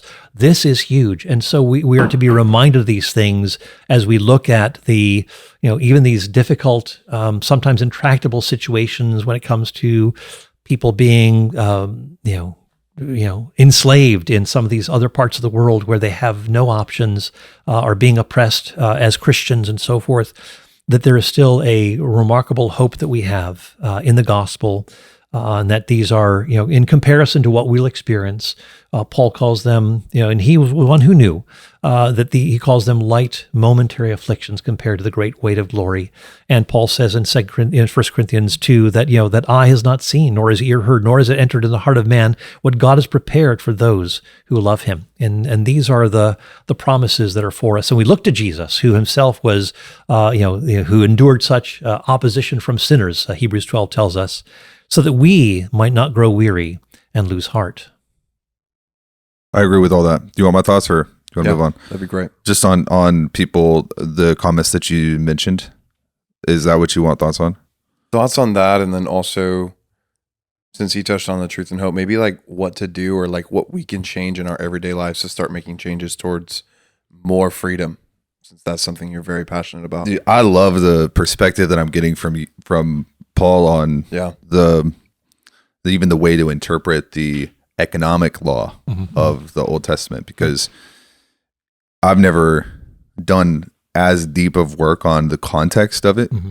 But even hearing that there was a way for foreigners to come in and work up the system, I've never thought about that before. But that to me, we have two blueprints. Even Francis Bacon talked about this. We have this book of Scripture and the book of nature. So and you're talking about two worlds. So it seems to always be this. We have two blueprints we can look at. There's our attempts to self-rectify a situation, and then there's like God's vision, the Old Testament vision, God's vision of reality. I think a lot of the how to make it better is when you read the statement of like, if you're paid hourly, you're owned hourly. I think that's preposterous. I think that makes no sense at all. Did you ever work an hourly job? I mean, I've had plenty of jobs you get paid hourly and so forth. And these are things you agree to, for one thing. It's better than starving to death. And I think that if you look at people in grinding poverty and I think true slavery, say Christians in a Muslim setting where they have, they're taken advantage of, they're abused and so forth. I think to put it in that sort of category, I think it just loses all perspective. It's just not properly understood. I think get out a little bit more and look at where what a lot of people throughout the world have to deal with, because we are we have such great benefits, such privileges here in the West that again, the impact of the Christian faith has brought to us that other parts of the world, they just have not had that kind of permeating influence within their culture. Of course, we're losing a lot of those influences. The impact of the gospel in Western society, we're living off of the fumes of it now. But again, that's a huge, I think, an important factor to seeing where we've come. I mean, even Tom Holland in his book Dominion talks about the Me Too movement. The Me Too movement, that is the outgrowth of the Christian influence, that women have rights, that they ought not to be abused. If this were in the Greco-Roman world, Me Too movement, forget it. That's just, and so it was actually it was through, Tom Holland says it was actually through the cross of Jesus Christ that people see God coming into the world not to punish human beings, but to take the punishment for human beings, that revolutionized the world and that changed the Greco-Roman world into a Christian world, because Tom Holland said that the Greco-Roman world was brutal. The people who were weak, who were poor, who were disabled, they were disregarded. They were left out to die and so forth. But Jesus brought this understanding of the value of each person, that Christ comes to die for his own enemies, even that this revolutionized the world, and yet this, even the Me Too movement is a reflection of the strong influence of the gospel in Western civilization. So anyway, those are some I think helpful perspectives to keep in mind. The man-made counterfeit is trying to repeal difficult circumstances, and God's system seems to be to protect you through difficult circumstances. So a lot of our labor exploitation philosophy today comes from Karl Marx. Some of the Keynesian macroeconomics. That's what runs the world right now, and it doesn't work, and it will never work. It's going to backfire. And Karl Marx was broke his whole life. So why are we listening to people who don't have any fruit at all? So I don't know how to handle those questions, because they seem really juvenile to me. And I think that even when you think about the dominance of the Roman Empire in the first century, Jesus is still having a remarkable influence, mentoring, discipling these who would succeed him in having a ministry to the ends of the earth. You also have you have the opportunity that Christians in their own sphere of influence through, Paul talked about the importance of prayer, praying for your those who in authority over you, that we might live peaceful, godly lives in this sort of an ordered society. You think about prayer, how and even being able to influence within your own home, within your own community, and so forth. That the church is often overlooked as a change agent in the world.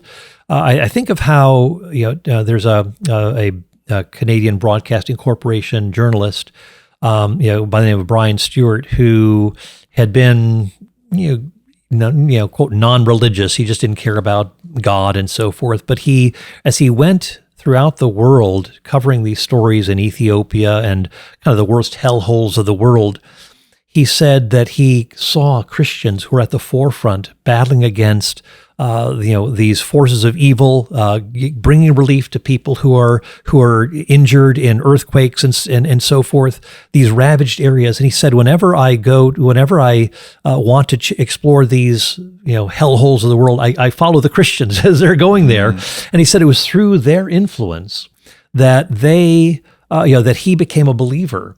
He became a follower of Jesus Christ because he saw Christians doing such remarkable work when even before the Carmelites got there and after the Carmelites had gone, that Christians were in the thick of it and doing the work of God. And so that was what impressed him. I think of another person by the name of Rodney Stark, a noted sociologist. He had been at Baylor University. And in 2006, he's written about the impact of the Christian faith and in history and in the influence of science and other areas of life, that the Christian faith has really had a pervasive influence in Western civilization. In 2006, I had read that he called himself an agnostic, and then I wrote to him in 2011, and I said, "You mentioned that you were an agnostic. Where do things stand now in your relationship with the Christian faith?" And he said, "Well." He said, I basically wrote myself into the Christian faith. He said he had seen the impact of the Christian faith in history, and he was just persuaded of its truth because it worked. He just saw the impact of the gospel through people who are motivated spiritually and morally, that they made such a dramatic difference that he ended up becoming a believer himself.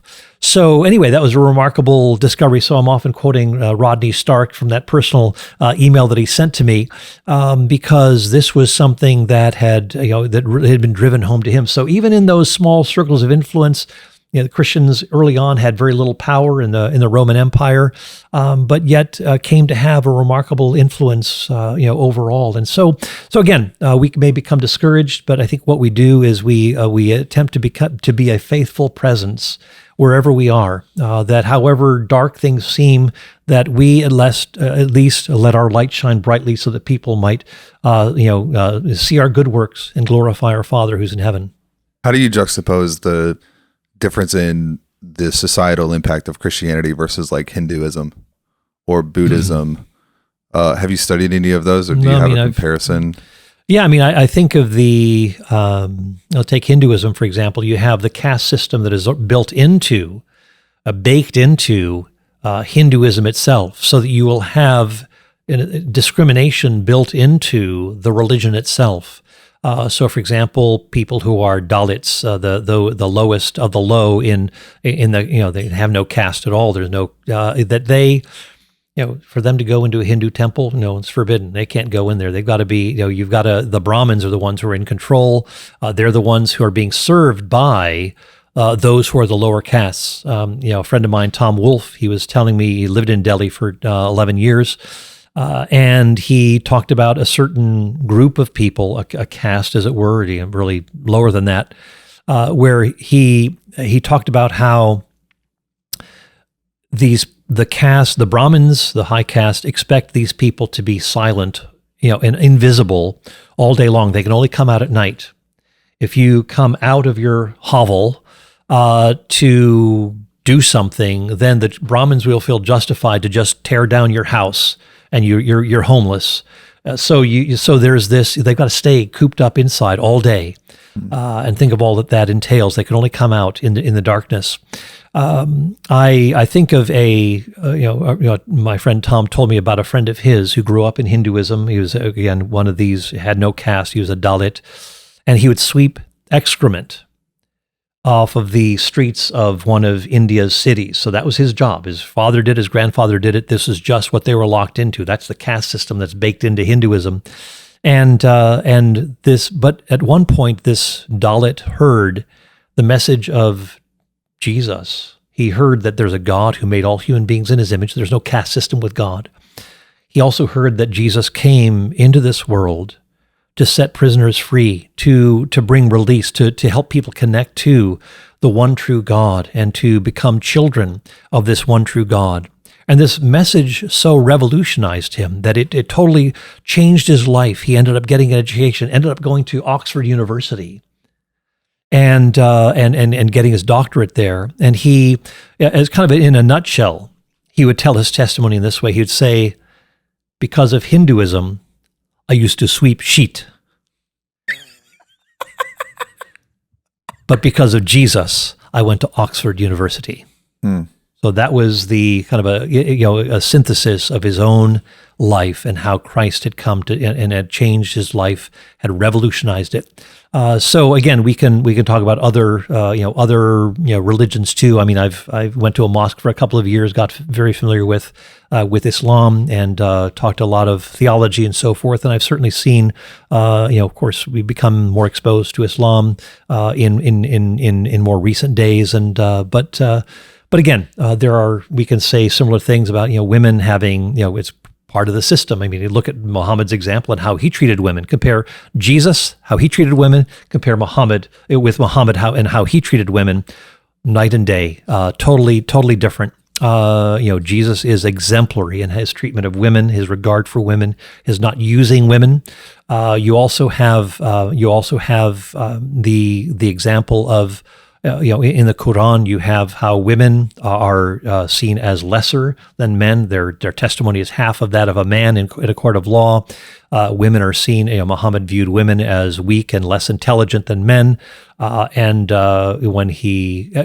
so there are all sorts of negative things that are associated with Muhammad. So, and traditions that are associated with Muhammad as well in what are called the hadiths. So you look at the life of Muhammad, you look at the life of Jesus, you see a remarkable contrast between the two. So a lot of people say, oh, that's, when sometimes you're talking about Islam, and they'll say, oh, that's not true Islam. Well, just look at the founders. Look at Muhammad and look at Jesus. Compare them, and you'll see what a difference that makes. So is could the same thing be true if somebody looks at the Bible just with the contemporaneous viewpoint of how Old Testament treats women? Could there be a misunderstanding of the text? Because I would say that the way how we've talked about slavery, the same thing you could probably put on a masterclass of how women actually did have rights in the Old Testament, but we don't see all of that. Yeah. Do you think people are doing the same thing to Christians? I do think that is the case. And again, refer to my book. Sorry about that. No, that's okay. The book is God, a Vindictive Bully, in which I kind of expand on this. And I follow Carol Myers, who taught at Duke University. She had been the president of the Society of Biblical Literature. So a distinguished scholar, wrote an excellent commentary on the book of Exodus, for example. But she talks about, a lot of times people kind of superimpose the language of patriarchy on the scriptures, and they're modern day Christians who will utilize that language. And she said patriarchy is kind of a modern term, often with Marxist connotations, and is slapped onto any sort of arrangement where maybe you have certain aspects of, quote, male dominance, and that that's a patriarchal society and so forth. Well, she said there's a lot of loose use of this. In fact, in my book, Is God a Moral Monster?, I had to shift from this a little bit because I use the term patriarchy, and so I backed off from that in my Vindictive Bully book, because Carol Myers talks about how she talks about heterarchy, that you have women and men who have different areas of expertise or professionalism, and that there is a certain harmony that exists there, and that women are authorities in some areas, men are authorities in others, and that there is, you have women who are leaders, women who are women of, they're women of influence in the Old Testament, and so I list those in the book. So you have Deborah, who's a judge, who is someone who is taking on hard cases. She's the one who shows greater courage and fortitude, than Barak, the military general who leads the Israelites into battle. But she's the one who gives him the courage. She's the one who is wise. She's a judge in Israel, so a leader. So you have an array of these women in the Old Testament. Like the Proverbs 31 woman.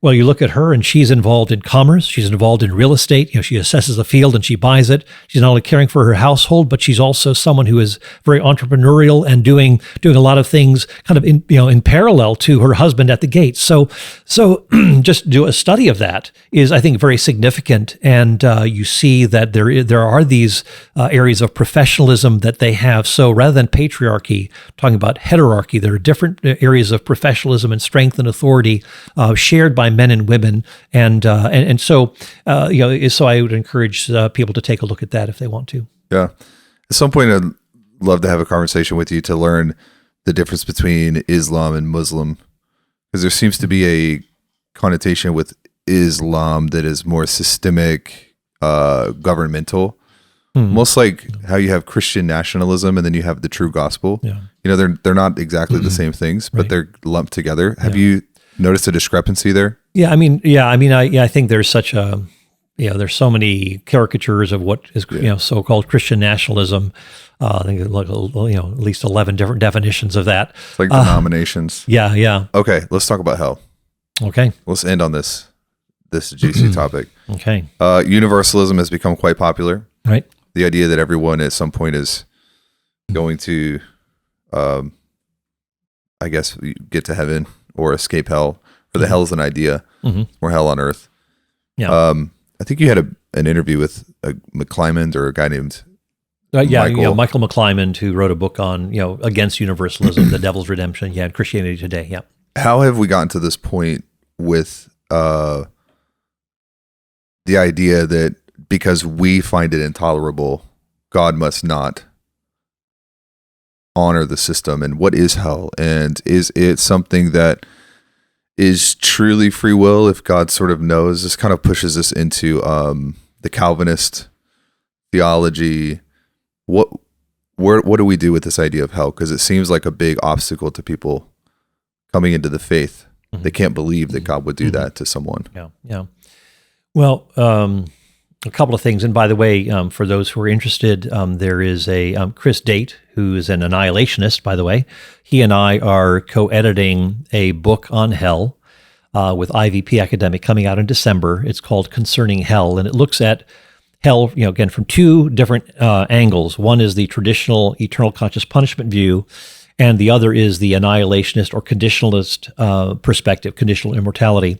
What is annihilationism? Okay, annihilationism maintains that the final punishment, God's judgment, hell, is ultimately a punishment of personal extinction or obliteration by God. That is you cease to exist. And I would maintain that the conditionalist does, they do marshal a strong case. So I'm not saying that it's just, there's no good reason for holding a language of perishing, of death, of consuming fire, and so forth. These are images that are, I think, very, potent and ought to be taken seriously. I still do think that eternal conscious punishment is the appropriate view to take. But I think a good case can be made for the conditionalist or annihilationist viewpoint. So that is the final outcome of all who have resisted God, whether it be human beings or angelic beings. They ultimately cease to exist. So the language of the lake of fire is basically a picture of being thrown into a place that extinguishes you. So there is that particular view. So anyway, in this book, we have people looking at this issue from philosophy, systematic theology, practical theology, or pastoral theology, historical theology, and biblical studies. So we have both sides debating each other, and then the co-editor and I, Chris Date, we write our differing, kind of our own portions of the conclusion and kind of wrapping things up. So there is that book coming out concerning hell. Would encourage you to take a look at that. Now get me back on track here. Yeah. I mentioned that. That I can't wait for that book. C.S. Lewis talks about this as like a choice. It's the Great Divorce is his thesis on this. Yeah. And I do think that there is something, C.S. Lewis is onto something about people cordoning God off from their lives, which begins in this life, by the way. Heaven begins in this life. Hell begins in this life. Teach us that. Yeah. So, some people say, "Oh, there is no hell. I'm already experiencing hell." Well, you're experiencing a foretaste of that, just like that song "Blessed Assurance." What a blessed assurance, Jesus is mine. Oh, what a foretaste of glory divine. So there is the way that we gauge our lives on earth. We set our moral compass and our spiritual compass either toward God or away from God. And in the end, we get what we want. If you don't want a relationship with God, then that is what you end up with. If you embrace God, then in this life, then that is what continues on in the next life, in fuller color and joy and happiness. So I do maintain that human beings have the freedom to say no to God. That God, Stephen says before he's about to be stoned, he says, "You are always resisting the Holy Spirit." That human beings can, in Isaiah chapter 5, there's this parable of the vineyard where God plants this vineyard, a choice vine, expects it to produce good fruit, and it only produced worthless grapes. And God says, "What more was I to do for my vineyard than had been done in it?" So it's like a picture of exasperation. I'd done everything I could, but his people resisted, his people rebelled, and so forth. So God is clearly not engineering this kind of rebellion. He's doing what he can, provides what he can, and human beings, his people are often rebelling, and so God sometimes brings judgment, temporal judgment. But of course, there is the final judgment as well. You can. C.S. Lewis said, in the end, there are two kinds of people: those who say to God, "Thy will be done," and those to whom God says, "Thy will be done." And I think that that's really what is at the heart of hell. It's not a matter of good people versus bad people so much as those who are proud and those who and refuse to humble themselves, and those who are willing to humble themselves before God.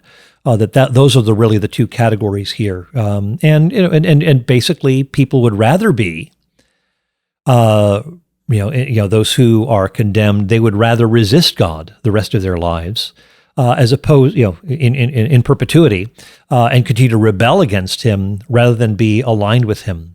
And so I use this, Dallas Willard uses this as an example. He talks about how the flames of heaven burn hotter than the flames of hell. Of course, he's speaking figuratively, that hell is not a place of high thermal output.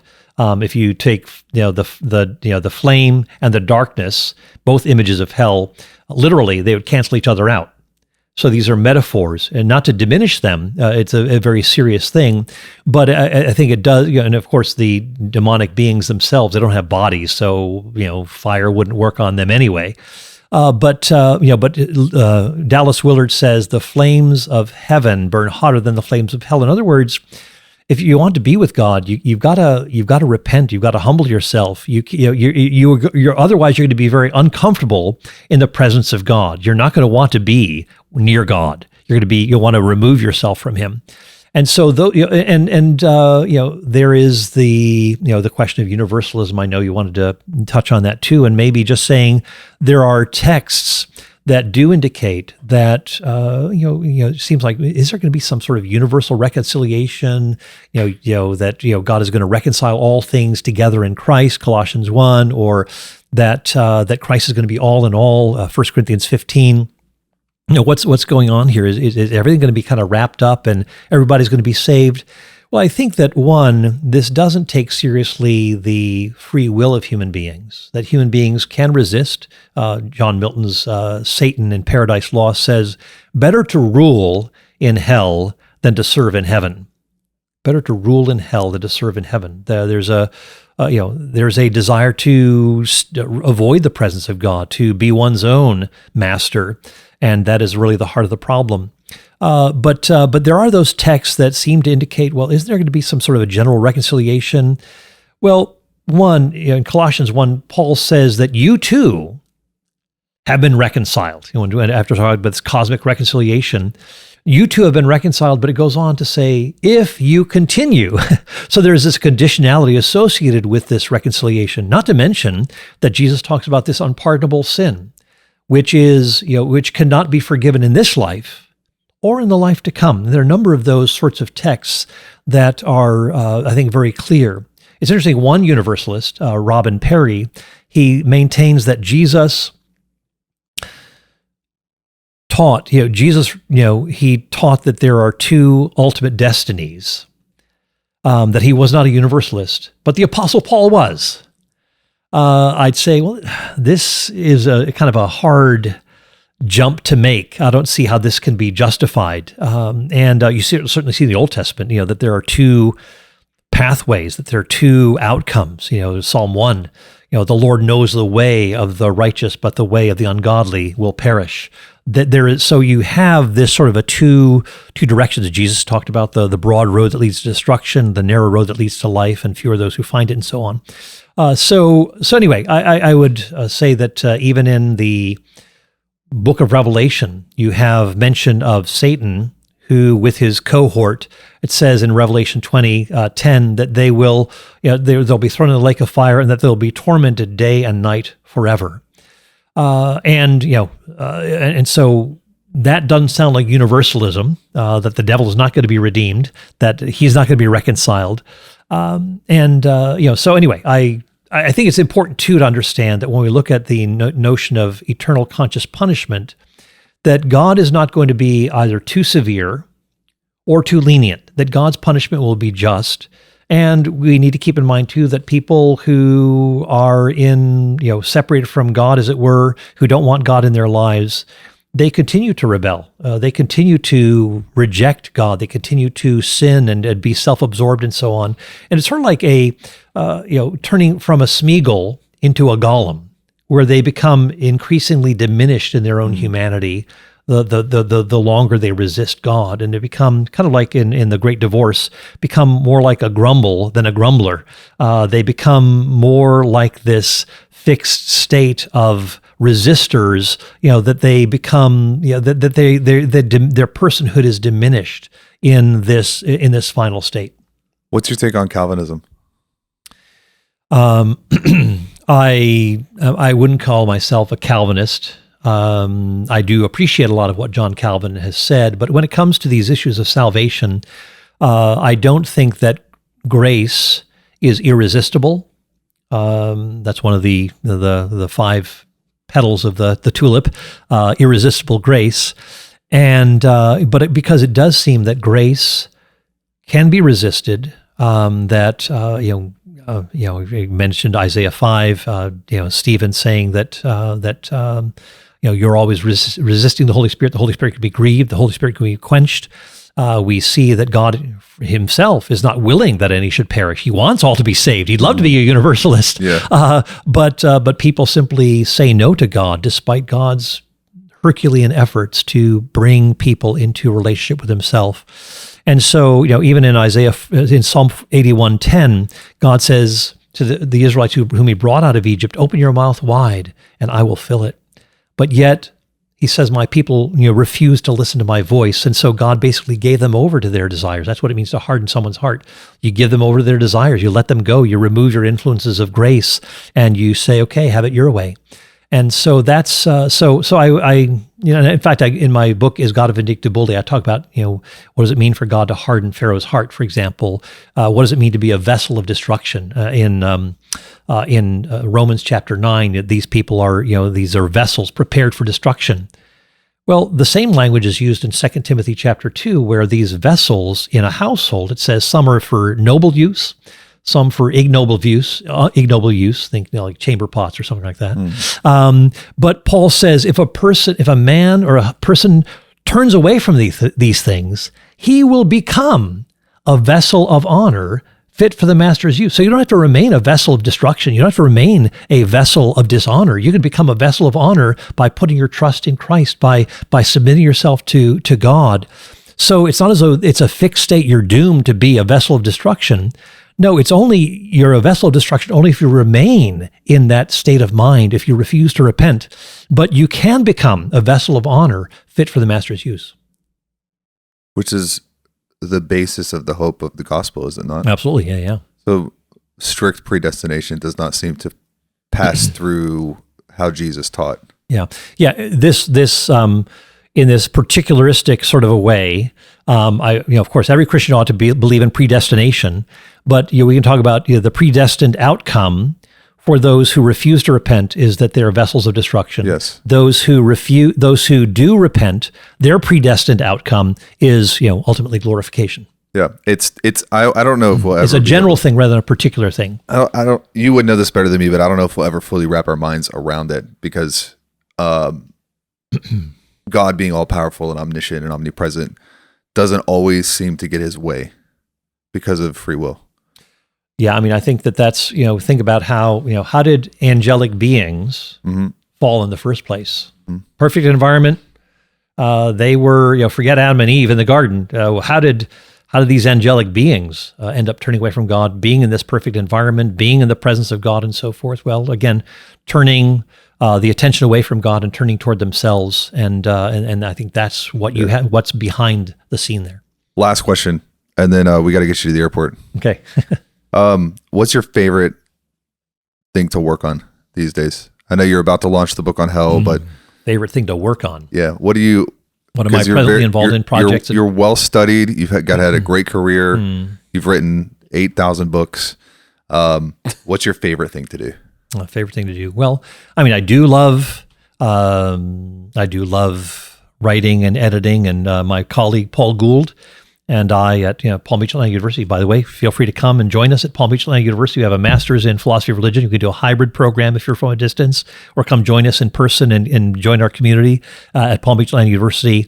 But also we have an undergrad in apologetics as well. So we're in West Palm Beach, South Florida, and so would love to have you. So I love teaching. That's something that I really enjoy doing. But my colleague Paul Gould and I, we are involved in a project on beauty as an argument for God's existence. So we've enlisted a whole host of world-class philosophers and other scholars who are arguing for why God makes the best sense of this real objective beauty that we see around us. I'm looking out the window here through the screen and seeing just such a beautiful surrounding, and beauty is something that we can't escape. It is something that we need. It is something that we have to have in our lives. And we see a world that is super abundant in beauty. And how did it come to be that way? Well, it makes sense if God this imaginative, creative, intelligent being is behind it. So that's a project that we're working on and very excited about. It's coming out with Wiley Publishers, probably in the next year and a half or so. And then, but in terms of things that I love to do, I mean, I love to be with my wife. We love to travel together. We got 6 kids. We love our family, and but my wife and I do a lot of traveling together. Typically when I'm traveling, my wife comes with me, and we just enjoy ministering together. We love to be with people in other parts of the country, other parts of the world, and share in that common blessing of fellowship in Christ, and trying to encourage and also being encouraged as well. I enjoy the outdoors, enjoy birding, twitching, as they say in Britain. I love, following birds and taking pictures of them. And but my wife and I love the outdoors, love national parks. We love to travel. We love museums and art and so forth. So, and we're glad that our travels take us to unique places in the world that we can do that. That's awesome. Well, thank you for stewarding our intellects well, and for pushing us closer to God. It's been awesome. Yeah. Well, thank you. It's been a pleasure to be here. Thanks so much, guys. Cool. See you guys next week.